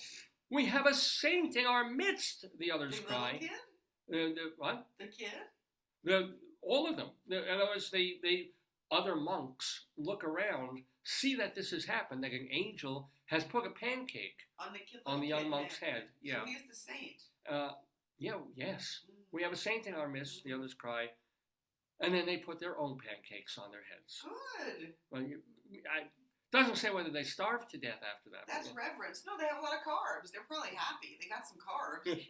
Now remember, this is a made-up short story, unlike our Bible. Yes. Right. So. Unlike Festivus. Yeah. But I would, if we ever, you were in Sweden. You were never in Holland. Sweden. If we ever go to Holland, we have to go. We could just celebrate it. We could celebrate it. We could put pancakes on our heads. I would do it. I would. You know I would do it. I would love. Remember we used to go to Egg and I, and they had that whole wheat pancake that was like, it was huge. Oh, I remember those. Oh. Yeah. Now I want a pancake and butter, like that big pancake. I want chocolate chips and pecans. Remember that big pancake? Oh, I remember. Oh, it was good. Multi-grain pancake. Oh. Yeah. You know what I would do? IHOP should sponsor it. That'd be really good. Absolutely. They should get behind or that. Waffle House or some place like that. Yeah. But what I would do is, since I'm bald up here, I could do this. Is on November 29th on Chanukah Day. First thing I would do is pour maple syrup on the top of my head, no. so it would stick, and then I would put the pancake on the maple syrup, so it'd be sort of a nice toupee sort of thing, and then I would eat it. Like I wait 10 minutes, the syrup would get sopped up into the pancake, then I'd slide it off my head and eat it. No, but it would be too mushy then. You don't like it that mushy. I don't like it that mushy, No, right? no. You'd have to find The pancake either, not to mention my scalp. Yeah, So. no, it might actually be good. All that rich syrup might be good for the hair. It might make the hair. They put mayonnaise and stuff like. Right. It might make your hair very soft. Olive oil, avocado oil. Yes. Yeah. So maybe, but the authentic Canadian syrup, the one that they have battles over and mafia control of. We have it. Yeah. From Oregon Trail, yeah. So that's one story about food that came to the floor this week. There's another story. I gotta grab this properly. About food. Okay, we watched TikTok videos of this. We watched Facebook. You want me to get a picture? Picture would be good, because there's a story about it that I found in Thrillist.com, written by Ophélie Garcia Lawler. There's this person who's going viral on Facebook and Twitter and X. I'm just going to give you the images because you don't want the video. It's got a lot of music. Right. Yeah, he puts music to all this. There's this guy. I can't reach him. I'm not even sure what his name. Okay. Oh yeah. This is him. So here, let me. You could just click on one, make sure it's not a video. Here, I'll show this. This rather large guy, got to be about 300 pounds. This fella. Well, he's eating toilet food, so you know. Well, yeah, we don't know this yet. He's actually wearing my glasses. His big dude. We don't know what he does. Likes his food. He may do this if he goes viral now. This will be his living. Really? This is what he will do. And at one point, they had a manager react to it. That I haven't gotten to yet. That you'll add. But here's the story. It's from Thrillist. The skies above. Okay, Axolotl wants part of this. Okay. Hey, Axie. How you doing? He was a little jealous. You're right. Of the potatoes getting all the attention. Getting, yeah. Well, this is not. Chanukah is not really an axolotl holiday. No, not true. But he does like St. Pentecost Day. Yes. He does do, because they eat a lot. Axolotls eat meat and different kinds of things. So he does like that. He wants pancake with bacon. Yeah, you're making. This makes me really want pancakes, and yet this is my prime rib day. Oh, you have the prime rib. I don't think I get pancakes. We can get. There's an iron skillet. We can go right there and get. Order. They will certainly make pancakes. Yeah. I'll eat that, and you could have some of mine then. All right. Here's the deal. The internet has been steadily declining. Really? This is the way the woman opens her story. The internet has been steadily declining ever since corporate hacks realized that every single corner of it could be monetized. But at least one guy is keeping the internet very weird. His name, or his handle, is @barfly7777 on TikTok. This dude is committed to making normal food Not normal. in very weird places. I would not call any of this food normal. So he uses an iron to make steakums. He makes baby back ribs in a hotel room. And most famously, and what made him really viral, he uses bathroom sinks for food prep. Barfly starts his latest video by saying he has a terrible idea. And oh God, is it terrible. It's awful. First, we see him assemble great value ingredients. I just showed you the picture of that. They're not great value or ingredients. I don't think No, but look, it's true. These are great. That's the store brand of like ShopRite or somewhere of great value. You got roasted garlic. That's the basic. He's not doing like. Yeah, and spring. Oh, he's going out of his way in terms of time and effort, not in the way of cost, unless you count the cost of airline tickets. But yeah, okay. First, we see him assemble ingredients for garlic, shrimp, and mash. Fine. Barfly then takes these ingredients along with 2 6-volt batteries and some wiring onto an airplane. Somehow, Barfly makes it through security. Yes. They let him on a Delta Airlines flight. And wasn't Delta the ones that was one of the hijackers crashed, or the No, that's American, but I think Delta also, yeah. Yeah, I feel bad. That's like messy. And so he goes with these ingredients and some other things into the bathroom of the plane. He hooks up the battery and the wiring, fills the sink of the airplane bathroom with water, and then he takes the wires attached to the battery and puts it in the sink. He then puts into the airplane bathroom sink, filled with now starting to boil water. He opens the bag of raw shrimp, puts that in, God. and then he makes the instant mashed potatoes to go along with That's it. the batter, I think. He transports all of this via an unused airplane barf bag, Oh God. and then puts it all in, and then brings it back to his seat and shows all the TikTok viewers him eating it. Now, as a travel reporter, this is the woman writing. She's a reporter. Yeah. As a travel reporter, I know very well that airplanes are filthy. Most flights are deep cleaned. How often do you think? Once a year. Once a month. Oh, that's good. Once a month. So depending on what day of the month. He doesn't seem to care about cleanliness. Yeah. Come to think, you don't see him spray down Even anything. in the hotel, he just kind of throws it down. He uses the ice bucket. You know. He uses the ice bucket. He uses the garbage can. A generous assumption is that plane bathrooms get a quick disinfection between flights. Plus, let's not forget the germs that circulate anytime a toilet flushes are amplified in such a small bathroom. It's tiny. It's the size of Not to mention, people may have used that bathroom in between the time it was washed on that flight before he. They also could have done it to change a baby's diaper or to. Yeah. You know. Yeah.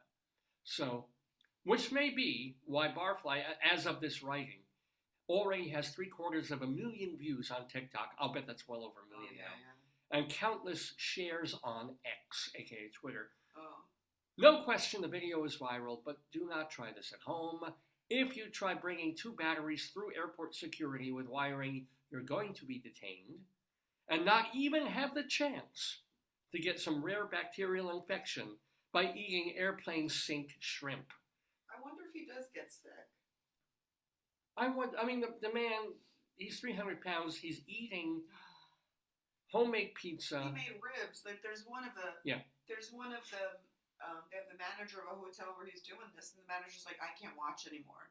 Like he's using the ice bucket, and then when he takes the pillowcase, he's like, that's it. Yeah, to dry the ribs out to make for a dry rub.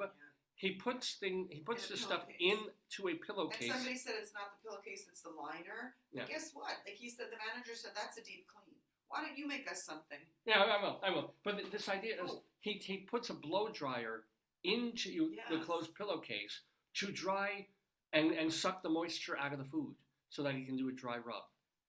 This is what he's doing in hotels.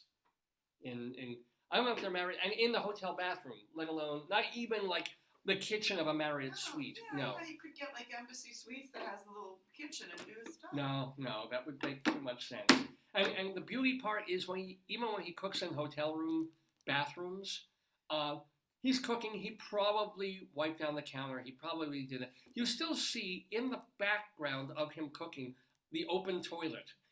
You literally see there's a toilet with a toilet seat up. Right, give me my phone. I'll show you a picture. Oh yeah. Of him preparing ribs. He prepared tacos, gorditas, or not chicharritos. I think they're called chicharrones, something like that. So yes, yay to Barfly 777. Barfly 7777.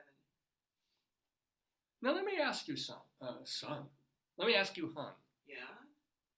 If he were to make a vegetarian dish and offered you a bite, No. would you eat it? Oh no, God. Maybe not from the plain toilet, but from like a hotel bathroom, and you knew it was kind of clean. Would you have a spoonful? Would you have a forkful of artichoke hearts with hearts of palm and olive oil and mozzarella, cooked to order He says in a Marriott no toilet? hotel has been harmed or is in risk of being harmed. This is creative filming and meant for entertainment only. That's new. So that comes from him, huh? Yeah. Oh, he has his own gear. Of course, yeah, he's going to make money now as however he can. He's selling T-shirts. Of course he is. Yes, I thought you would like that one. He is. Yeah. And he's selling this. He's readily acknowledging. Meanwhile, by the way, of all the things that he has done, now we've seen him boil water in a toilet tank. We don't know if he cooks in a toilet. We've not seen. We've never seen him actually use a toilet for cooking. No. Because I have. No, it's just. So here we go. Old David has, luckily I have a toilet here, and I haven't really had the time to clean it out. So there's old feces and the like in there. This was my old diarrhea from a couple of weeks ago, and oh wow, you figure the moisture would have gone out of it, the smell would have, but it's still pretty rank. So we're going to make baked potato a la Dave here. First thing we're going to do is we're going to have the toilet, and then we're going to, oh, he's over here. Going to add a little pat of butter, and then we're going to make sure to put the potato This is in my favorite one.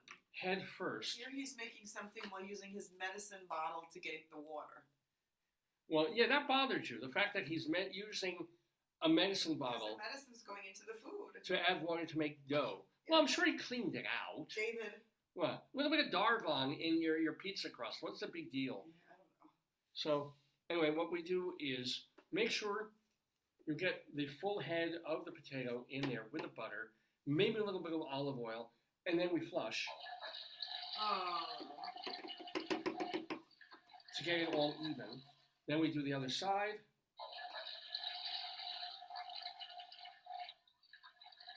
Now you might want to add some cumin and perhaps a little garlic, little onion powder, and don't just use the ground black pepper. Grind your own pepper when you're making a potato in the toilet, because it's really all about it's about the little things.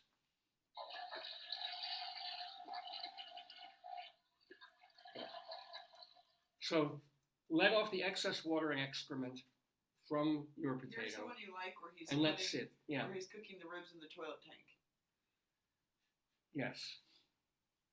You think I'm kidding about that, or he's kidding about this? He really did this. He hooked up those battery wires to the toilet tank Yes. in order to Cook his ribs. Yeah. God bless him. Barfly 7 He 7. must have some disease. Well, he has barf in his name. That's sort of bar. It's not so much. Maybe it's not even barfly. It might be barfly. I think it's Barfly. Barfly 777. Bless his heart. Anyway, clean up. Little difficult when you're cooking out. When you're cooking in your toilet, People will like check out immediately if you get his hotel room. Well, yeah, he should mention the number of the hotel room. Oh my god. Yes, he is obviously the new hero of the internet. He is, and God bless him, because it's stuff like this that takes people's minds off, all the other things that are going on.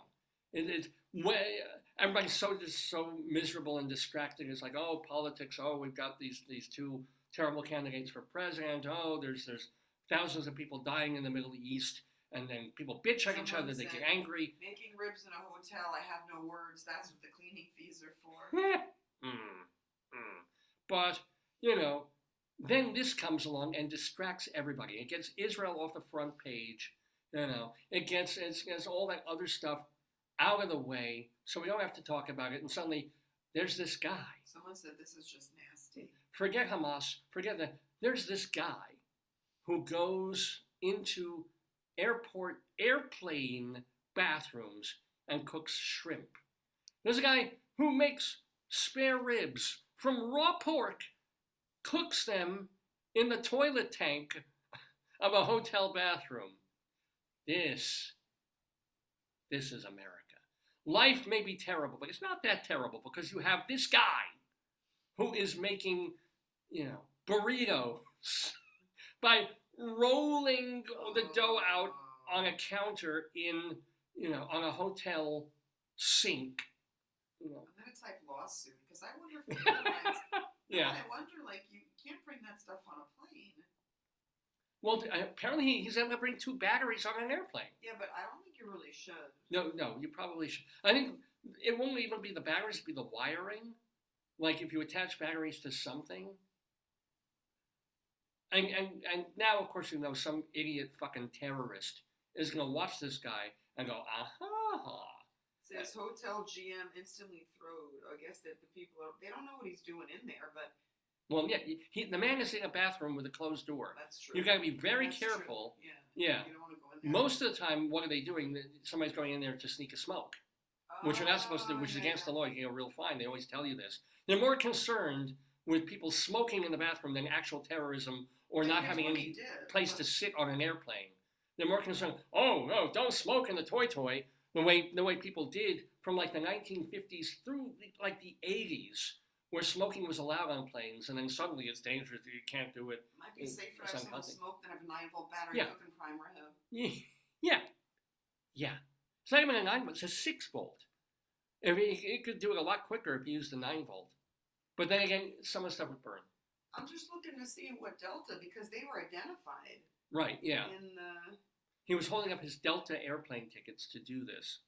So, but yay, in sort of a manner of speaking, yay, and happy Chanukah, even though I'm sure he's not Jewish, to Barfly 7777, or Barfly 7777, for being, there's Chef Gordon Ramsay, and he's got his thing. There's the French chef on Nailed It. There's, of course, the handshake from Paul Hollywood. And now we've got this guy. We have this guy. Bless his heart. Anyway, we're doing Greeley Times. Jesus. Well, now, yeah. What is he making? Yeah, there's no sound there. I can show that. What is he actually doing? He's making raw meat on a hotel bathroom. Oh, it's sausage. There's raw sausage. Yeah. This is what he's. These are the videos. He really condenses time. They take about 2 minutes to watch. He's making a cheesy sausage. What is this? I don't know. It's upsetting to watch. And he's got in one thing he was using Hawaiian punch. At the end he goes success. Oh, it's some kind of casserole. Oh, all right. Oh. This could be in a kitchen though. What he's showing is not all that horrifying. Chef Boyardee, of course, goes, okay, it is kind of horrifying. Success! Yeah. Not really. Yeah. His definition of success would not be mine. It's interesting that nobody has mentioned his name yet. Like somehow, I'll say it's only a day or two. Yeah. Who is Barfly7777? Because it's only a matter of another day or two in this world where someone, it's Moishe Kusavitsky, right, and he they lives. don't have his name yet. Yeah, they'll find him. They will find him. Anyway, we're doing Greeley Times here on Dave's Gone By. Those who are elsewhere. I read his name as Barf because I want to barf when I see the videos. It doesn't say his name. Let's do one or two more cop logs, and then we'll table this. We'll bring in Rabbi Saul Solomon for his story time, as well as our Colorado Limerick of the Damned. And let's not forget Bunion Watch. All still coming up on this 921st episode of Dave's Gone By. So, here's another bit of cop log. Oh, honey! Oh, I can't look at this. We have a Goat alert? well, close enough. This is the big one. The vortex. The Bermuda Triangle. 8th and 8th! It's an 8th and 8th alert! Oh, I have my foghorn, I do. Here, take this. Ah, my air horn.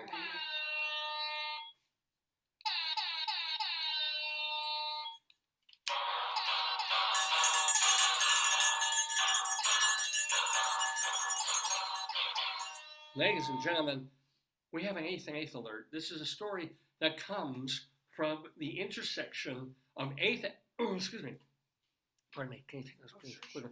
From 8th Avenue and 8th Street in Greeley, Colorado. Let's see if it's any good. Sometimes they're not that great stories, but they're from 8th and 8th. A caller on 8th Street and 8th Avenue said that a dog was locked inside a red truck and lying on the horn. Or actually laying on the horn is how they put it. It was like, He's like, when can I have my airplane shrimp? I ordered the hotel pizza.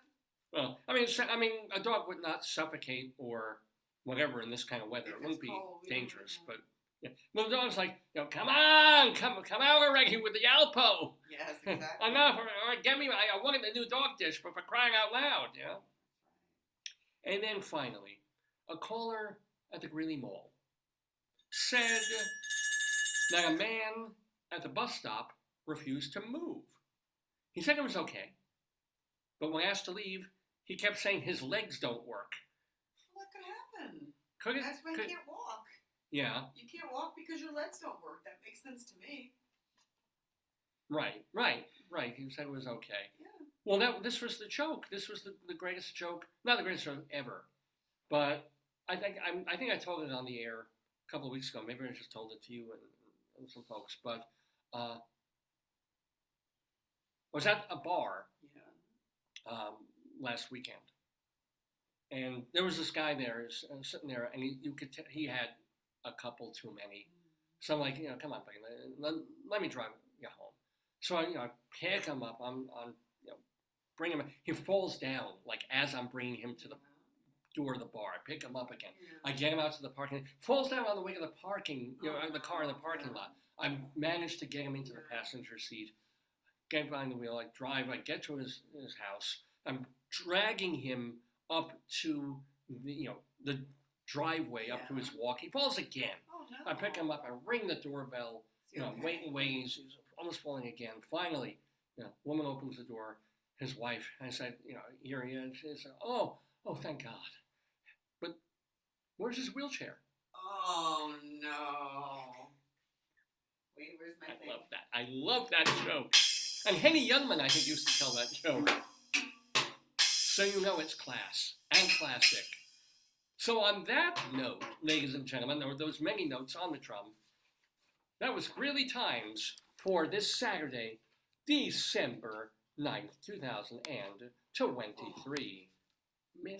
Hey, where's Mr. Horace Greeley? Mr. Horace Greeley was no fool. I pulled the sound down. I'm sure that you'll Agree with me that Greeley was no fool. But he is And something that Mr. Greeley was no fool. Let me get it over here.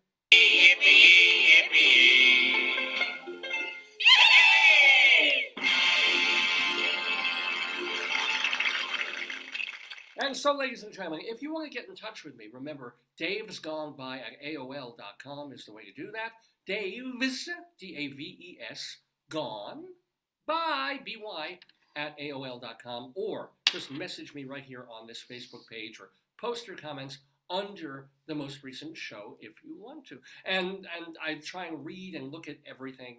I don't necessarily have the time or energy to reply to everyone, but I really, really appreciate it when folks give me a thumbs up, when they suggest things, when they say how much they enjoy the show. I really, really am grateful for that. I'm going to look up a vertigo pillow. So coming up later in the program, we'll have our Colorado Limerick of the Damned. We'll also have, where we're going to Iliff, Colorado, so don't miss that. We'll also have Bunion Watch. We're going to look at my bunions to see if they've grown any or if they're giving me any pain. And then we'll basically end the show, because that's the major stuff of the show. But before all that, we're going to bring in Rabbi Saul for the holiday, for this third day of Chanukah. Wait, if it's the second, last night was the second night. Yeah.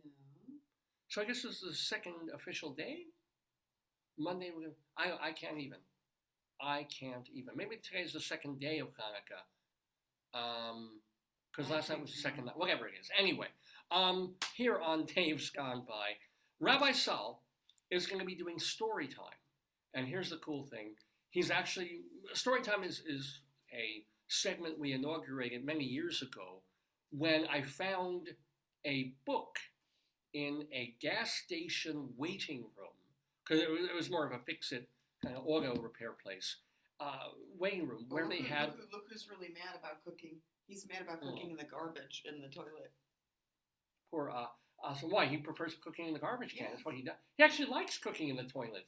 This is his thing. It bothers him when people actually use, like, kitchens and regular utensils and, like, put him in his toilet. Sprays that, yeah. Anyway. So, we have Rabbi Saul Solomon getting ready to join us for Chanukah to read about Chanukah from a Chanukah book. Because we've read lots of different bits of stories and couple of full books in this segment over the years called What's he gonna StoryTime. read? Remember A Goat for Hansel? He's going to read a cow. But Rabbi Hansel Saul, wanted a cow. a cow for Hansel. A goat's easy. Right, yeah. A cow's harder to purchase. But Rabbi Saul is going to be reading from this book, A Field Guide to the Jewish People, written by some very funny Jewish men, Dave Barry, Adam Mansbach, and a guy who went to my high school, Alan Zweibel, who got his start at Saturday Night Live. So anyway, Rabbi Saul sharing some Chanukah lore with you here on Dave's Gone By. Don't go away.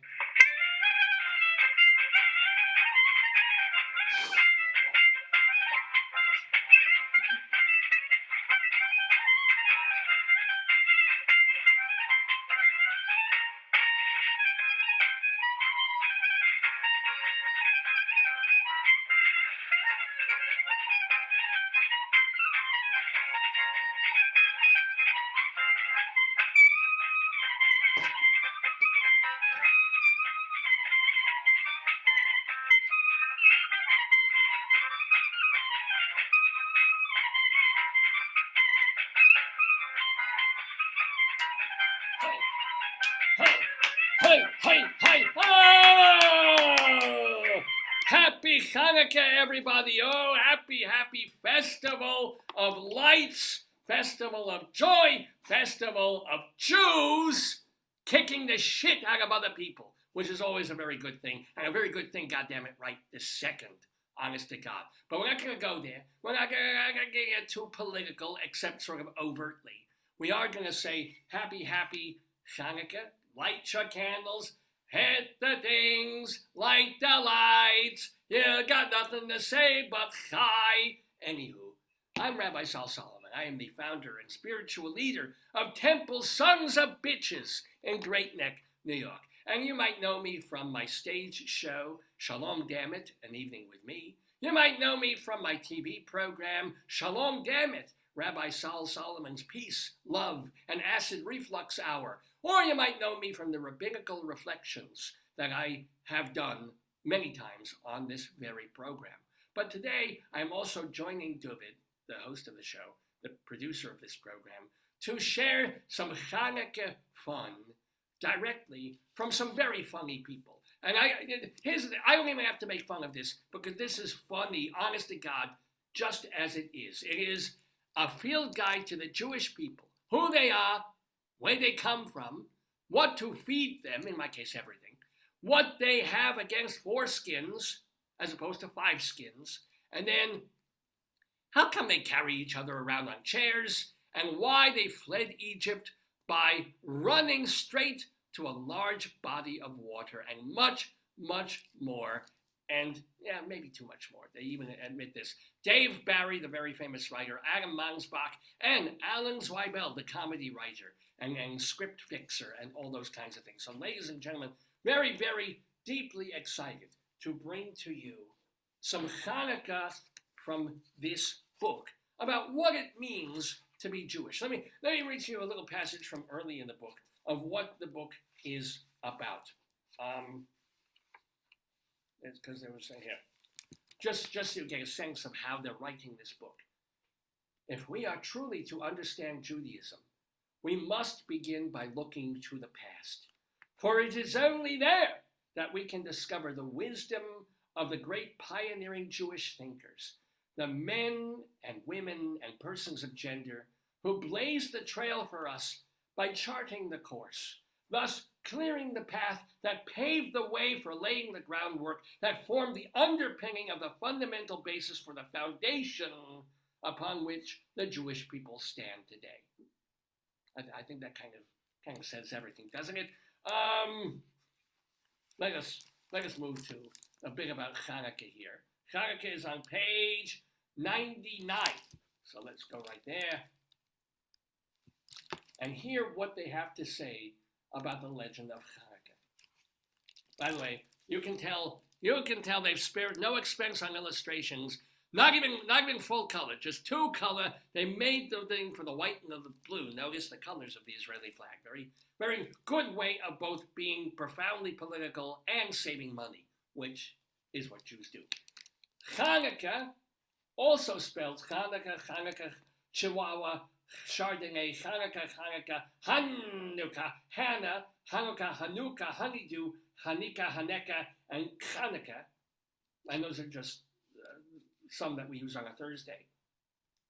Chanukah is perhaps the most celebrated and best known Jewish holiday, probably because it involves giving gifts and eating fried foods rather than contemplating sin or waving citrus at strangers. But there is another reason for Chanukah's popularity. It happens to fall in December, which is when the 4-month Christmas shopping season culminates with a festive Goyish day on which an ancient married couple's failure to have sexual intercourse is celebrated by the wearing of hideous sweaters, the opening of gifts said to be built by elves from the far north and delivered by an obese man who rides a sleigh pulled by reindeer, and the eating of ham beneath a recently murdered pine tree, atop of which a replica of an angel has been impaled. Christmas is not a Jewish holiday, though it does celebrate the birth of a Jewish dude, and all the best songs about it were written by Jewish dudes. And also, Jews keep our national economy afloat on that day through our support of the Chinese restaurant and film industries. But the role Christmas has played in elevating Chanukah from a relatively obscure holiday to a major one cannot be denied, because once Jewish children realized how much swag their Christian friends were getting on December 25th, they clamored to learn more about the victory of Jewish freedom fighters over the Syrian Greek forces in the 2nd century BCE. And by the way, I want to be very clear about it, because they mentioned this idea of Jesus, the Jewish guy. And you see this all over the Facebook and the interwebs and the X and the Twitter and so forth. if Jews were not in Israel and the Holy Land before 1948, if you believe, and I do not, but if you believe in Jesus Christ, who of course was a Jewish guy, arguably a rabbi if he existed, so there's this Jewish person wandering around Bethlehem and the holy places at the very least 2,033 years ago, right? Or 2,000 years, something like that, whatever. Well, his parents would have been Jewish. So we know that Jews were in these parts 2 millennia ago plus. So how the fuck are you able to say that we are colonizing land that we were never on? Just saying. Just saying. Anywho, let us tell the story of Chanukah. During the reign of Alexander the Great, everybody was free to practice whatever religion they wanted. This was what made Alexander so great. He'd sweep in, conquer the crap out of a country, and then be just like, as you were, country. Maybe you had to pay some taxes or whatever, but for the most part, things were pretty chill. Then Alexander died, and the empire split into empirelets, many of them ruled by total bozos. One of these bozos was not Bibi Rebozo, he was Antiochus, which means against Ochus, who promptly outlawed on pain of death kosher food, circumcision. Was that? Oh, I got tea. Hold on, I'm going to get a cup of... Here's your DoorDash. A DoorDash cup of borscht. Oh, did you make it in the toilet? You know that's how I like it. I did use some armpit juice. Thank you. Just the way you like it, fresh from the oven. Let me try this. Oh, it's hot and humid. I like this. Oh, it's good. It's soothing for the throat, soothing for the mouth. I love it. Thank you. Thank you. That is Dave's wonderful, darling wife here. I really should seduce her. You know, one woman like that should not just be for one man. Anyway, let's get back to the miracle, the marvelousness of Chanukah. So, we're talking about Antiochus, or Antiochus, against Ochus, who outlawed all these Jewish things. Circumcision, Shabbat services, and kvetching. This drove a wedge into the Jewish community. On one side, you had the Hellenists, assimilated Jews who were into Greek art and philosophy and perfectly charred grilled octopus with fresh oregano and potatoes and just the right amount of drizzled olive oil. On the other side were the more, how shall we put it, psychologically enthusiastic worshippers of Hashem. Their leader was Matthias, not this singer guy, but the original, a priestly descendant of Moses' brother Aaron. One day, Matthias came across a Hellenist making a sacrifice to the Greek gods. So Matthias killed him, because it says right in the Ten Commandments that you're not allowed to worship other gods shortly before it says you're not allowed to kill. All right, there are discrepancies. Who knows his ways, right? Then, in the great tradition of revolutionaries fleeing into the mountains with their 5 sons, Matthias fled into the mountains with his 5 sons. Other bloodthirsty religious types soon joined him, and they formed an army to fight both Antiochus' forces and the Hellenist Jews. When Matthias died, his son Judah took over.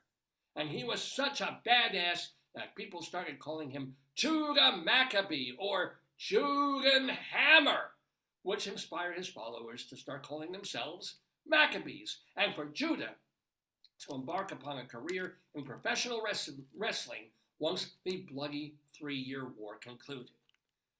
You have now the miracle of the oil. Because, it's not even noon yet. It's still oily. Comedy. Finally, Judah and the Maccabees, with the help of Martha Reeves and the Vandellas, came down from the mountains, drove out the Syrian Greek army, retook Jerusalem, and started restoring the Second Temple.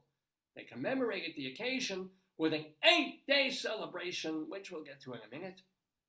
Also, we apologize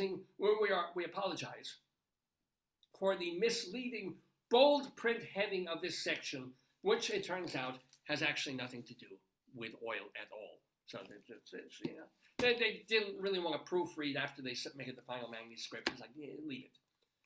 History is weird sometimes, say the authors of this book, Dave Barry, Adam Mansbach, and Ellen Zweibel.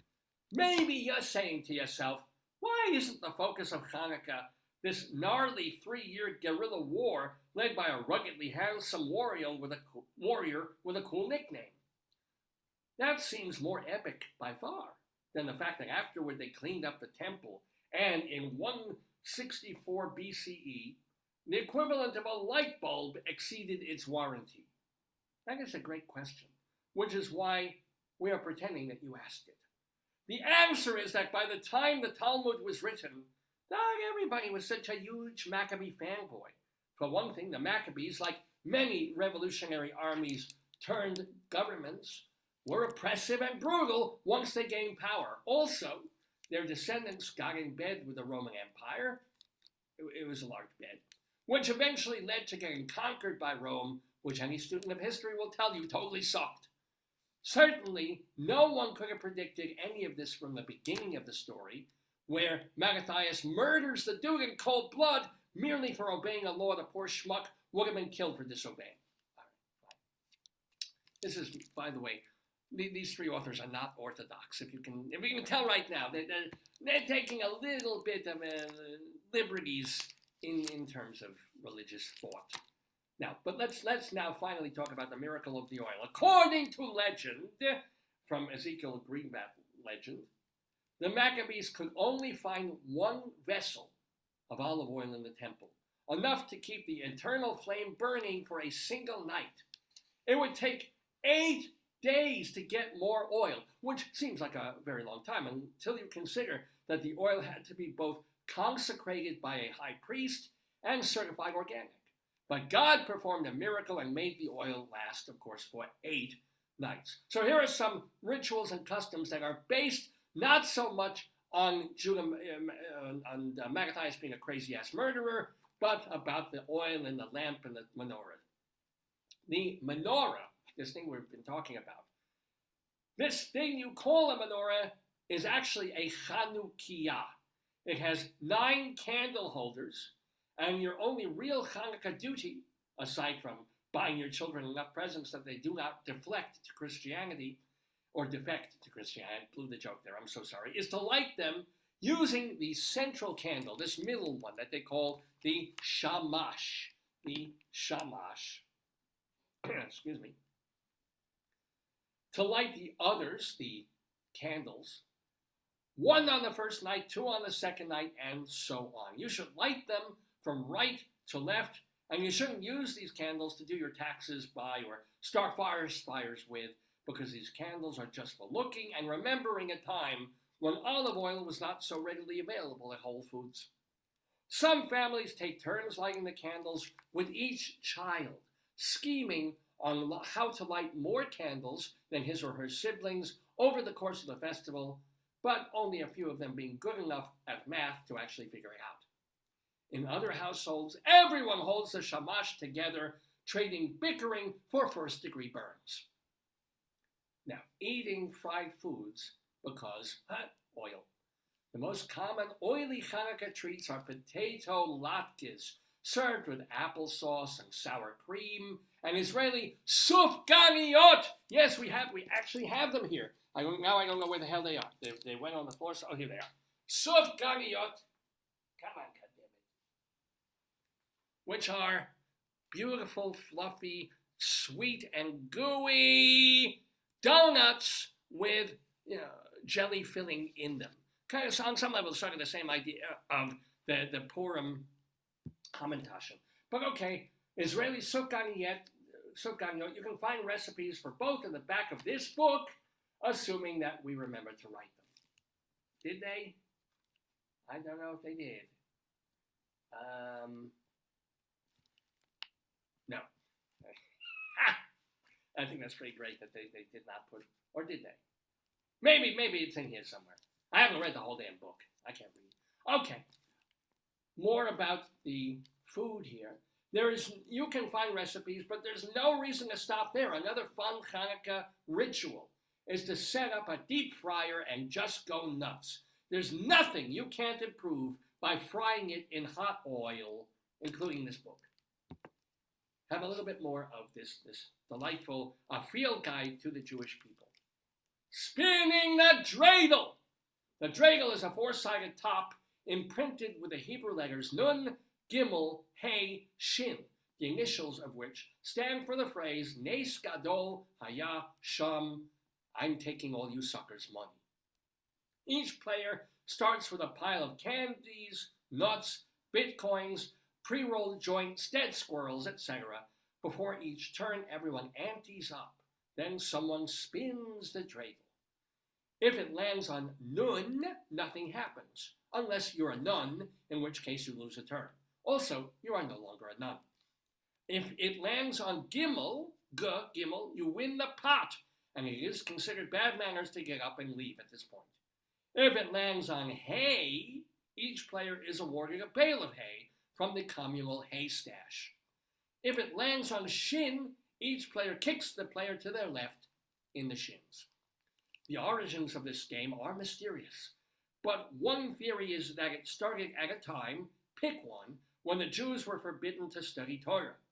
To avoid being caught, they pull out their dreidels and pretend to be gambling. Let us recap. Jews, and only Jews, would pretend to gamble so that they could really study. If that doesn't perfectly sum up the beauty and lameness of Judaism at the same time, we don't know what does. And then finally, here are some discussion questions for the great holiday of Chanukah. Some Jewish families buy a Chanukah bush and claim that the presents under it are from a Santa Claus-like figure named Chanukah Harry. What do you think stops these families from also taking communion? Here's another question for you. The Chanukah story is a good example of how a story can evolve over time to reflect changing political realities. In your opinion, how could this be phrased as a thought-provoking question? I'm sorry for breaking character. This is fine. Let's say that the hottest transformer of the late 1980s holiday market is a totally badass Autobot plane named Jetfire. And let's also say that both your kids are consumed by a burning passion to own this toy, even though it will inevitably break within weeks, because unlike the indestructible titanium of the Japanese versions of these toys that will go on to be valuable collector's items and prized family heirlooms, the plastic American knockoffs begin melting within minutes of being placed on a radiator, and also they can only halfway transform once they get a little bit of sand in them. If you were to buy Jetfire for one of your kids and a calculator for the other, do you think it would scar the kid who received the calculator so badly that he ended up being a comedy writer? Great questions here for the holiday of Chanukah from a field guide to the Jewish people, written by Dave Barry, Pulitzer-winning humor writer Alan Zweibel, original writer for Saturday Night Live, and Adam Mansbach, whom nobody has ever heard of, but he apparently had a bestseller. It's called, he's the guy who wrote Go the Fuck to Sleep. I read that every night to my children, which is kind of sick because my children are in their 30s. But ladies and gentlemen, let's have some acknowledgments from the authors. Writing a book like winning a Super Bowl, popping a back zit, or getting Cher stage ready is a team effort. Nobody does it alone. This book is no exception. It would not have been possible without the help of many people, and the authors sincerely wish to thank them without in any way suggesting that they are legally entitled to compensation. Every word of this book is Jewish, which is why I am enjoying reading it so much and enjoying reading it to you, my friends, and the friends of the Daverhood, all of you, here on StoryTime on Dave's Gone By. So, yes, ladies and gentlemen, happy, joyful, sardonic, sick, crazy, nutty, fun, idiotic, beautiful Chanukah to all of you. It is a messed up time. There's also a very beautiful image that is going around on Facebook and Instagram of 8 fingers of kind of a menorah, of human fingers, with the middle finger lifted up and lit. And it's like, Happy Hanukkah, Hamas, from the IDF. Oh yes, this kind of thing makes me very, very happy. Because yes, as always in history, we take the blame, us Jews, we Jews. Us Jews or we Jews? We drink juice. Okay? We take the blame for everything. We get attacked, and within 10 hours, we're suddenly the bad guys. We take revenge, and it's the revenge everybody remembers, and not the initial massive slaughter. This is our lot as Jewish people, having to explain our right and defend our right to exist. In my gentle, humble way, I just kind of say fuck you, I exist. Fuck you, I continue to exist. And if you come at me, I will come at you back double, triple, and 10 times. And so, I say I figure I've done my piece. I've done my story time. I'm wishing you a happy holiday. I know my voice can be grating and annoying, so I'm creating a humanitarian ceasefire for my throat. But have a wonderful and safe and good Chanukah, and be brave. Don't let the idiot college students get you down. Don't let the websites and the left-wingers and the talibs and the squads stop you from being who you are, from going to a temple, from wearing a yarmulke, especially the women, from not wearing a bra, especially the women. Celebrate the holiday the way you want to, the way you feel, and the way you believe, whether it's religiously or not religiously, or whether it could just be culturally.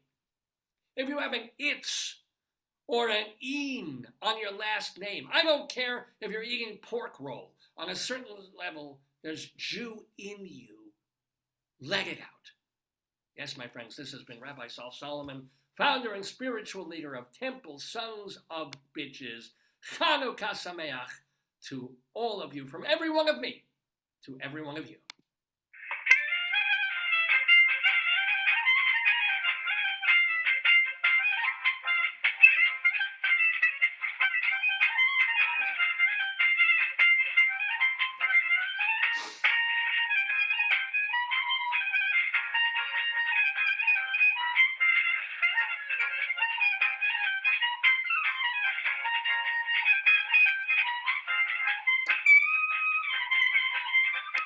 Oh, yes, the rabbi. Stop that.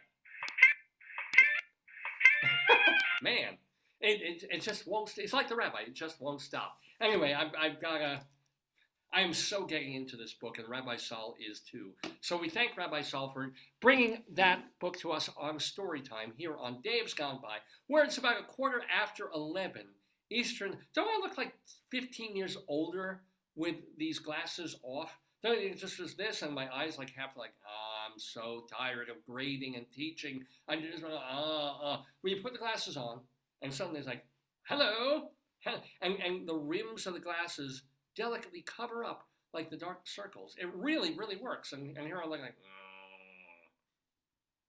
to do this is a lot more work than just to do this. Whatever. Anywho, I may keep these on. I may just keep it forever. Anywho, let's do more of the Dave's Gone By Facebookio, Podcastio, Programmio of the stream live on this Saturday morning, December 9th, 2023. We're calling it Cascades of KAH in honor of it being Chanukah here in beautiful Maryland, coming to you from the Daverhood. What else do we have on the show? Well, we've got our friends from the Daverhood. We have Bunion Watch, and of course our Colorado Limerick of the Damned. Is there anything else I wanted to talk about? No. I think we covered some wonderful topics already, so those are good. Let's get to Bunion Watch. So here's the deal. As I've been mentioning week after week after week, when I first started teaching 15 weeks ago. And yes, apart from finals, my semester's over. It's over. It's over. I only have literally 260 more papers to grade. Yeah. Okay. But it's over. I'm good. Don't have to teach anymore until spring. But and spring, of course, starts in January because that's how this country works. But when I first started teaching, my first day, I had on a new pair of sneakers that I thought I had broken in. And these were the kinds of sneakers, the brand I've worn before many times. So I was not expecting a problem, but something in this damn sneaker rubbed against the top of my foot, specifically over the bunion on my left foot, and rubbed it raw and gave me absolute agony. By the middle of that first day, and then for the next 2 weeks, where I was wearing like moleskin over the little wound, where I was just walking carefully and then just trying like, as soon as I get on my shoes, well, no matter what, I'm always taking my shoes off when I get home. But just, praying for that moment when I can get the shoes off, because every time I would walk or move them, I would feel the thing going across the top of my foot and my toe. And so it reminded me that I have bunions, which have not been that huge of an issue when I started finding these shoes at places like Payless or Champion or Everlast used to make these sneakers, where they're wide foot. I wear one size slightly bigger than what my normal foot would have because I've got the bunions. It was something that my parents had to think about when I was a kid. They'd have to buy these expensive, special, clunky, ridiculous shoes that my feet would fit in, unlike every other kid who was just kind of walking around in like nice, cool, shiny little shoes that they were able to get. No, not old Dave.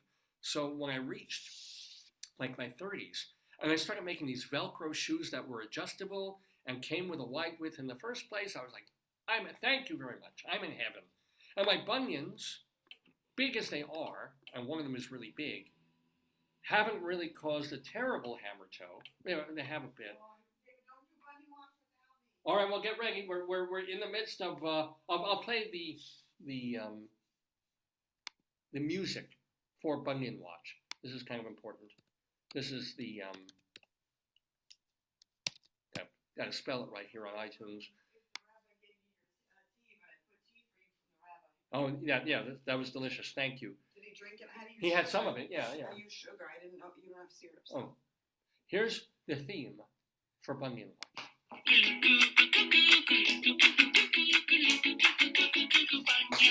She's Bunion, she really is a fun one, she's Bunion.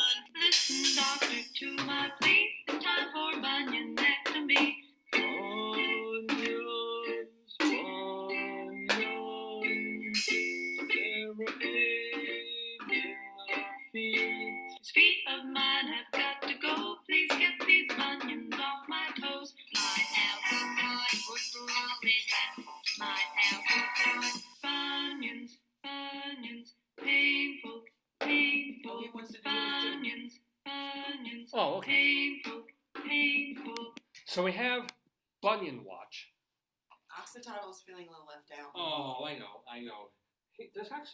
He actually has a small bunion on his foot. I'm not kidding. On each foot? Look at this. It's hard to see. He's got Is it this on all of them or just the one? Well, let's see. He's got it on this one, not so much. This is just a foot here. Yeah. Let me see the other foot. Wait, how many? He has 4 of them. Hold on. He's got. That side seems to be the more damaged bunion side. Yeah. Poor thing. He's got a little bit of a bunion here. Yeah, he's starting one. Just a little bit. So yeah, we might have to get him special flippers or something. Yeah, for axolotl. Do you have those sticky things we put on your feet? We'll put on him. Oh, the moleskins. Yeah, we might. He doesn't wear shoes, really. Does it affect him? All he does is swim. He's in the water. It's great. He feels it. Probably gives him resistance. Yeah. See, this is another one of our toys. It's an axolotl. But my own bunions, thank goodness, have not really ever. You know what? I should keep my socks on for this one. Look at. Whoa. That's my right foot bunion. That's not the ouchie one, though. No, this is not the one that got rubbed on, as it were. buy the bad sneaker, the bad, naughty, evil sneaker. But look at that. This is here. I'm specifically crunching my toes here to show off. But even if I have my toes normally, Are you exaggerating it? Yeah. Yeah, I'm not. This is because it does hammer toe your foot. It does push your big toe over onto the toe near it. So look at that. I'm gonna look up local podiatrist. Let's see. And this is the foot with a smaller. This is Everest. This is Kilimanjaro here. This is the foot that had the pain, but it wasn't on the side of the foot like I used to get when I was a kid breaking in shoes. It wasn't because the shoe was tight, and therefore rubbed against the side. Podiatrists treat plantar fasciitis, heel pain, diabetes, ankle and foot problems. Ankle and foot arthritis, nerve problems, tendonitis, hammer toes, flat feet, nail disorders, bunions, warts, fungus, fractures, and sprains. So bunions are down the list. Well, if they don't hurt, they're not a problem. They're just something on your problem. Hammer toe can become more of a problem than an actual bunion. It just Best means podiatrist near me, December 2023. It just means that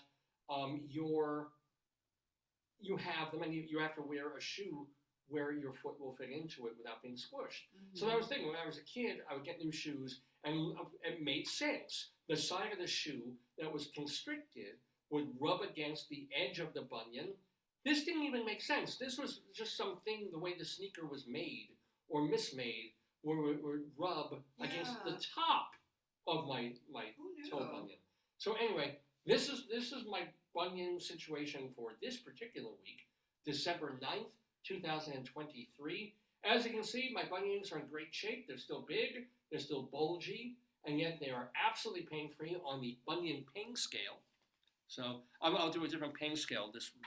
I'll use the French fry scale of bunions. So with this tall fry being most pain, this fry on the end being But I least should pain. tell you that podiatrists are not doctors. They don't have an MD. They have a 4-year degree. Just in footness? Yeah, and if you need like anything special, you got to go to like an orthopedist or something. That's there. Isn't it like eye people are different?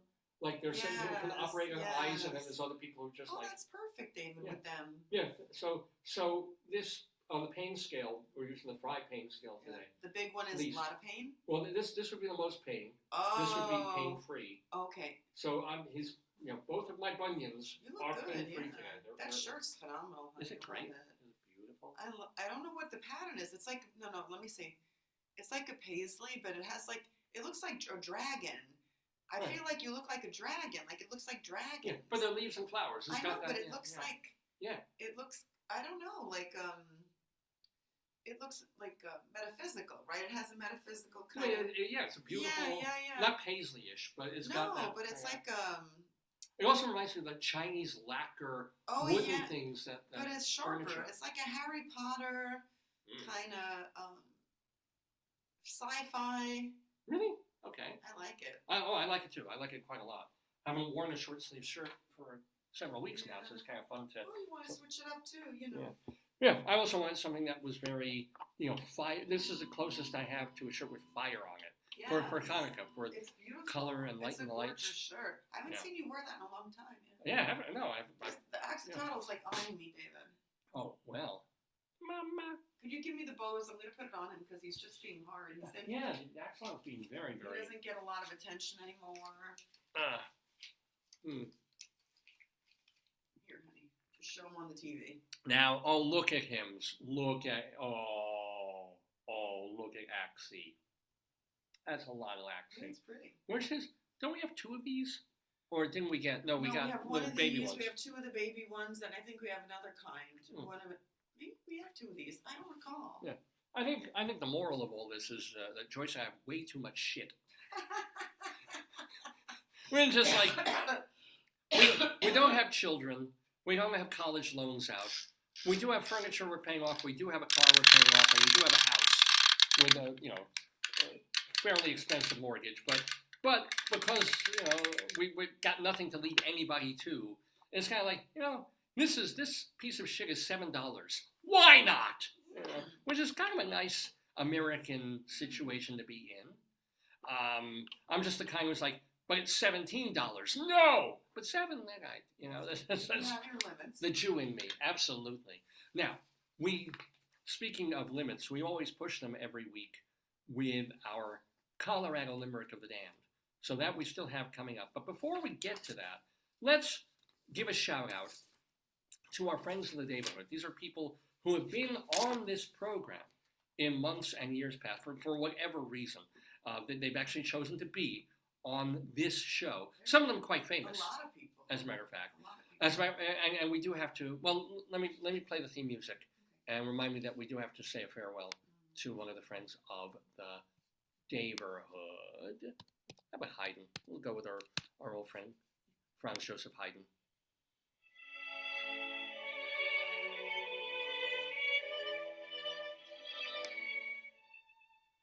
So friends of the Daverhood are people who have been on this program, whether it was a month ago, or last week we had Steve Wolf.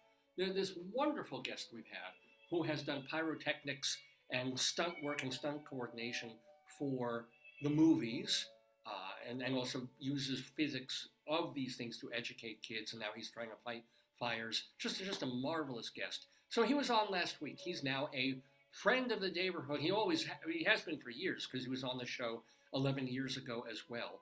Plus, we had some famous people on over the years, some actors and folks you've heard of, like Linda Lavin, and musicians Judy Collins and Loudon Wainwright III. So people we've been on for like 21 years. A lot of people have been on this show. We like to keep tabs on them, let you know what they've been up to since they've been in the Daverhood. Sometimes the news is bad. Sometimes we have a little bit of sad news. Lighting designer Richard Pilbrow, English lighting designer, brilliant lighting technician and lighting artist for Broadway and off-Broadway. He passed away 2 or 3 days ago at the age of 91. So a nice long life for Richard Pilbrow. Remember, if you want to hear our interview with him, just go back into the Days Gone By archives, because we talked to him a bit over a decade ago, all about some great lighting that he did, and sometimes lighting for really bad shows. I remember seeing a terrible play called Four Baboons Adoring the Sun. I think it was by John Guare at Lincoln Center, and it was just awful. But boy, oh boy, was it beautiful to look at, and a lot of that was the lighting of the late Richard Pilbrow. So farewell to him. And thanks for all the beauty that you have brought to theater stages around the world, around the country, and in New York. Anyway, we lost him, but we've got some other folks who are alive and well and still doing things. For example, Vince Giordano and the Nighthawks. They are playing either today or this evening for the 50th anniversary of A Prairie Home Companion. They're doing a big show at Town Hall with Garrison Keillor et al. Prairie Home Companion celebrating its 50th anniversary today or tonight, and Vince Giordano and the Nighthawks are among the musicians who are helping that take place. Robert Cuccioli is in a play called Till Death. There's only a couple of performances that they're doing of it. It's now through tomorrow on Theater Row, Till Death, with Robert Cuccioli. Daniel Kaner, he is bringing perfect timing, The Jewish Chronicles, back to Soho Playhouse. He's done it there over the past few years. He's come back for the holiday season. It's starting on December 13th and running through December 23rd at the Soho Playhouse on Van Dam Street. Hershey Felder is doing his new musical biographical piece called Monsieur Chopin at 59E59 through middle to late December. Austin Pendleton. Oh, come on. Oh, come on. Austin Pendleton alert. Yes, because Austin Pendleton remains ubiquitous, and he is directing our fellow friend, Daphne Rubin Vega, in Tennessee Williams's The Night of the Iguana, a revival of that play, being done off-Broadway by the Signature Theater over on West 42nd Street. That is already happening now and running through late February. Lilius White is playing Hermes in Hadestown on Broadway. Stuart Zagnut is in Harmony at the Ethel Barrymore Theater. And then you've got Alan Menken, whose music is in Aladdin, as well as Little Shop of Horrors in New York Theater both. Seth Beeson Hirsch does Seth's Talent Showcase Tuesday nights at Don't Tell Mama. You can see Marcus Goldhaber every Sunday evening at Harlem in a place called Room 623. And then, of course, Eric Comstock and Barbara Fasano, they do shows at Birdland on Saturday evenings. Vince Stradano and the Nighthawks, if you miss them at the Prairie Home Companion thing, well, you can always see them Monday nights, 2 shows at Birdland. And don't forget, Jim Caruso's Cast Party every Monday night at Birdland, birdlandjazz.com for tickets to all of these events. Evan Seplow, a big happy Chanukah shout out to him, and he is the editor of StageBuddy.com. And, of course, David Sheward, who writes for TheaterLife.com, CulturalDaily.com, and TotalTheater.com. David plays our Today, Yesterday trivia quiz when we have them. So does Leslie Hoban Blake. And you can see her doing 2 on the Aisle with our friend Charlie Gross on YouTube, excuse me, as well as Manhattan Neighborhood Network cable television. And don't forget Vicky Quaddy, who does Late Night Catechism at the Greenhouse Theater in Chicago. Plus, she's also doing now Bible Bingo and Christmas Bingo in Chicago. Go check out her site, nunsforfun.com. Nuns, number 4, fun.com. And those, my friends, are the friends of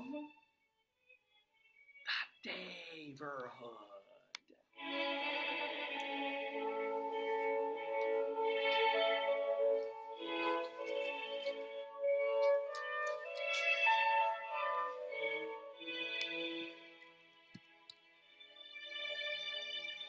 That is so nice. That is from Haydn's Fifth Symphony, by the way. That's the Adagio, which, if you're not driving a Subaru or a Chrysler, you're probably driving Adagio. Yeah.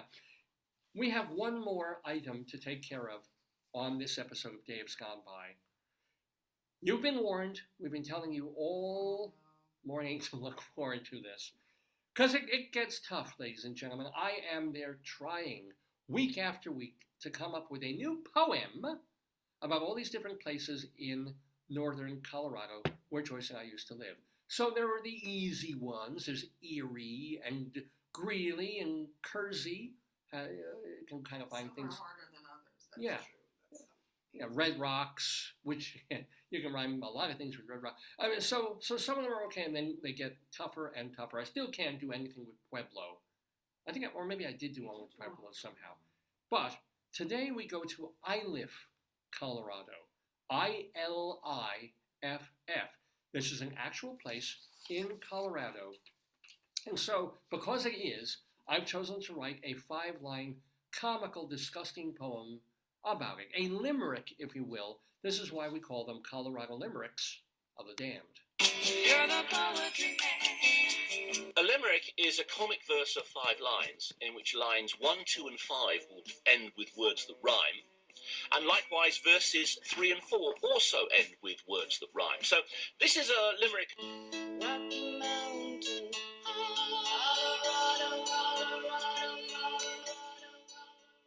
Oh, yes, Colorado, indeed, Christine Lavin, Rocky Mountain High. We get with Iliff, Colorado, which is not that far, actually, from Greeley. I never heard of it until this week. Yeah. Not either, yeah. Yeah, but it's in far north Colorado and also eastern side of Colorado. Population of about 250 people, over on a fifth of a square mile. And it was named for this ranch owner, again, John Wesley Iliff. Oh, is his last name? And he was a cattle rancher and a very, very successful one. He made the equivalent of millions and millions of dollars back then. So, really successful rancher. Wait, I gotta plug this in before I get my cymbals going. All right. Do you want the drumsticks? No, you do the old-fashioned, like, Okay. boom. Okay. So, I got Yeah. problems. well, there's more to tell you about Iliff. Oh, okay. Oh, sorry. The people of Usually Iliff. there's not. Yeah. The people of Iliff have proven to be very resilient, surviving a blizzard in 1949 and a flood in 1968. Well, they had some time to recover. I know, but I feel like Sam Kinison is like, why don't you move where the safety is? Yeah. But that's not that bad. Only 20 years. Yeah. In their whole long history, Yeah. since Might not even be the same people living there. and this was around early. They founded the first post office in Iliff in 1870. Wow. So that goes back a lot further than some of the other places. And Iliff kept growing and growing slowly, adding stores, adding a church and another church, up until the Depression, and then it kind of eased back a little bit, and then eased back. Was it like a stop on the railroad? Is that why? Must have been. And the ranchers coming and just all this land to raise cattle. In 1920, the Glory Park movie theater opened. Wow. However, by 1931, it had not yet been wired for sound. So they kind of let it go down there. Was it a silent movie theater? Yeah, well, all of them were in 1920, and then I had to teach film history this year. So the studios in 1927, when the jazz singer took off and this novelty became something the audience really wanted, 1928-29, they had to take all these theaters and make sure that they could play sound movies. Oh, so they still could. It never existed. So this place kind of fell off the map. It was and Iliff declined also during World War II. I would make it a place for plastic surgery called Iliff. Iliff, right? Yeah. I got my eyes lifted at Iliff. Or my motto would be like a heart, like I love Iliff. Oh, I like that. Yeah. I live in Iliff. You could make it a whole thing. You would be a good marketing guy. Yeah. Or if you were a baker, I loaf and I live. Oh. If you have a comedy club, you call it the I I Laugh. Laugh. Yes. I like that. Wouldn't it be great? Maybe there are places named like that. Could be. Good. If you have a gardener, I leaf. And if you have like a Bed Bath and Beyond sort of place, you can go I loofah in I live. I'm just it's off the top of this old cranium here. Now, even though I live isn't that much these days, right now, even though it's not that much to talk about, you go on Zillow and there's like 2 motorhomes. and land. You can buy land. Huh? What's the population? 250. So it's not that tiny. Well, it's tiny. Yeah. But here's the deal. It is home to the 2002 World Champion Livestock Auctioneer, John Corey.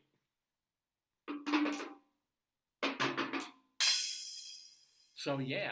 So it's just when you think nobody famous, nobody incredibly amazing came out of Iliff. John Corey. Not yet. World class Not livestock. yet. What do you mean? Maybe that's where the toilet cook lives. Man, I think he's Southern. I think I hear a twang in his thing, or like Atlanta or something. But here's the deal: this rancher that we were talking about, the cattle guy, was so well known that they did name after him the Iliff School of Theology. I think he founded that. But the Iliff School of Theology is not in Iliff; it's in Denver. So they keep it there on Iliff Avenue in Denver. How do we miss that? I don't know, but that he must have been a really kind of important big guy there. And what's really nice about the Iliff School of Theology, it's still going, as it has been for many years. So I checked it. I went to see what the hell is this thing? Is it a church? Is it a school? It is a theological school devoted to prayer and religion seminary? studies. Yeah, I think. And when I saw that its current leader is like this African American guy with like 10 names, like Reverend Alfred Lee Parker something Jr. And the first thing I have like statement about Israel and the Palestinians. I'm like, oh boy, okay, it's like it's not going to be good. He's black and it's these times, and I'm sure he follows Farrakhan and da. But I read it, and he, better than almost anybody else, has towed the line. He is not pro-Israel. He's not pro-Palestinian. He really is just, I'm sure he is, but he's just really kind of saying, peace for everybody, peace for the soldiers who are just following orders, peace for the soldiers who are there, peace just for both sides. Which, for most of the time when people say that, I find it very patronizing and very bullshitty, because if you have that, you're essentially enabling the people who are evil and attacking. But this guy, he put it in such a way. He has to, because he's leader of a religious thing, right? Well, yeah, but any rabbi can call for peace and say, "Oh God, if only we can have peace. Maybe if only he's this just a time." good writer. Yeah, he is. He somehow found a balance that the president of University of Pennsylvania could not fucking find. That the presidents of Harvard and Yale and some of these other places, or these namby-pamby people from a lot of other universities are kind of like, it's terrible this happened, and now we just want everybody to just fuck you. But this guy hit it. So if you get a chance to go to the Iliff, Spell it? Iliff, the Iliff School of Theology. Not that you can go there, but even go to their website and read the statement. It is a perfect example of really trying not to make anybody, not only not to make anybody mad. It's a graduate school. It's a, yeah. And the writing is beautiful on it. And me, who was looking to be offended, could not find anything to offend me in his statement. And that's walking a pretty President good one. Butler. Yeah. That's his president's name. President Lee Butler or something like that. Reverend something.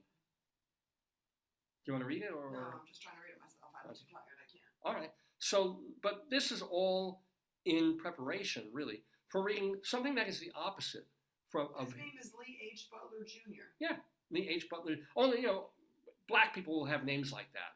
They're like, So does everybody. No, Wow. I'm David. Dave Lefkowitz. Boom. Sometimes I used to use my middle name. There isn't all this other stuff in there. Or as opposed to like Hispanic and Italian people who have 17 names. Carmelita, Rosina, Rodriguez, But anyway, all of that was just apropos of talking about Iliff, Colorado, which has now a poem dedicated to it because, as I said, I write these horrible, disgusting poems, and this one's bad. This one, you probably want to get the kiddos out of the room. This is one that really fulfills the mandate. And if you've ever had a mandate, you know how fun those are. And that really fulfills the mandate of a limerick, of being risque and awful and disgusting and rhyming with the name as best I can.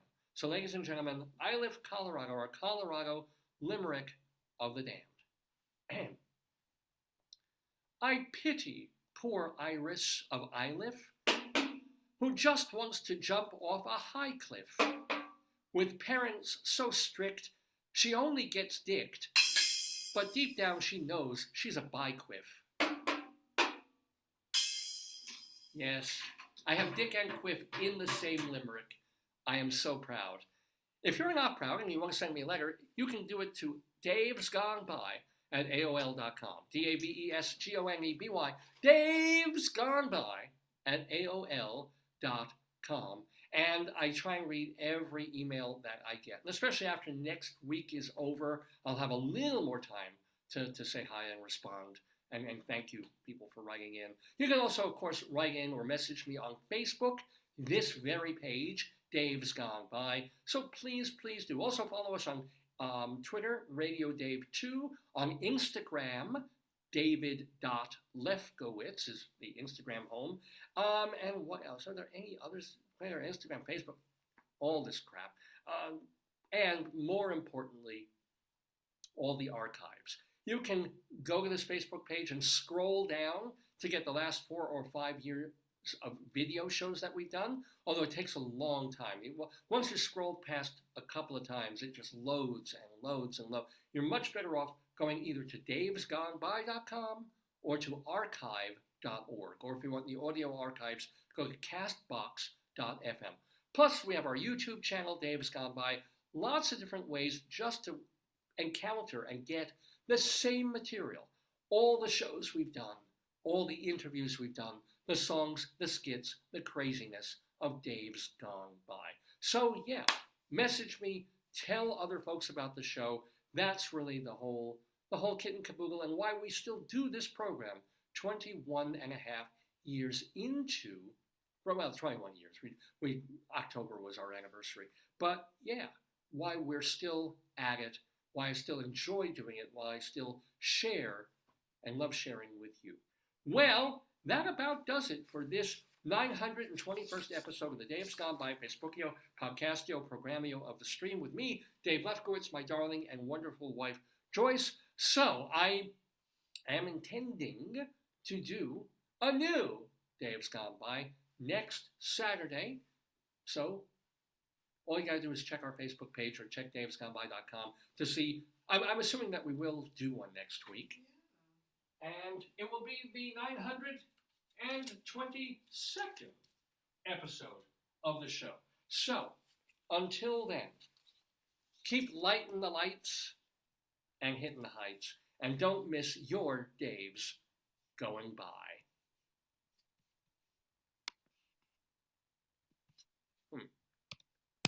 That's... hold on. There we go.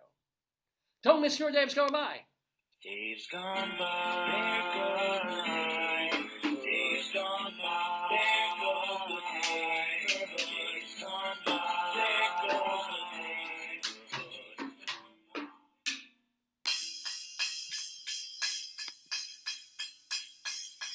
Dreidel, dreidel, dreidel, I made it out of clay.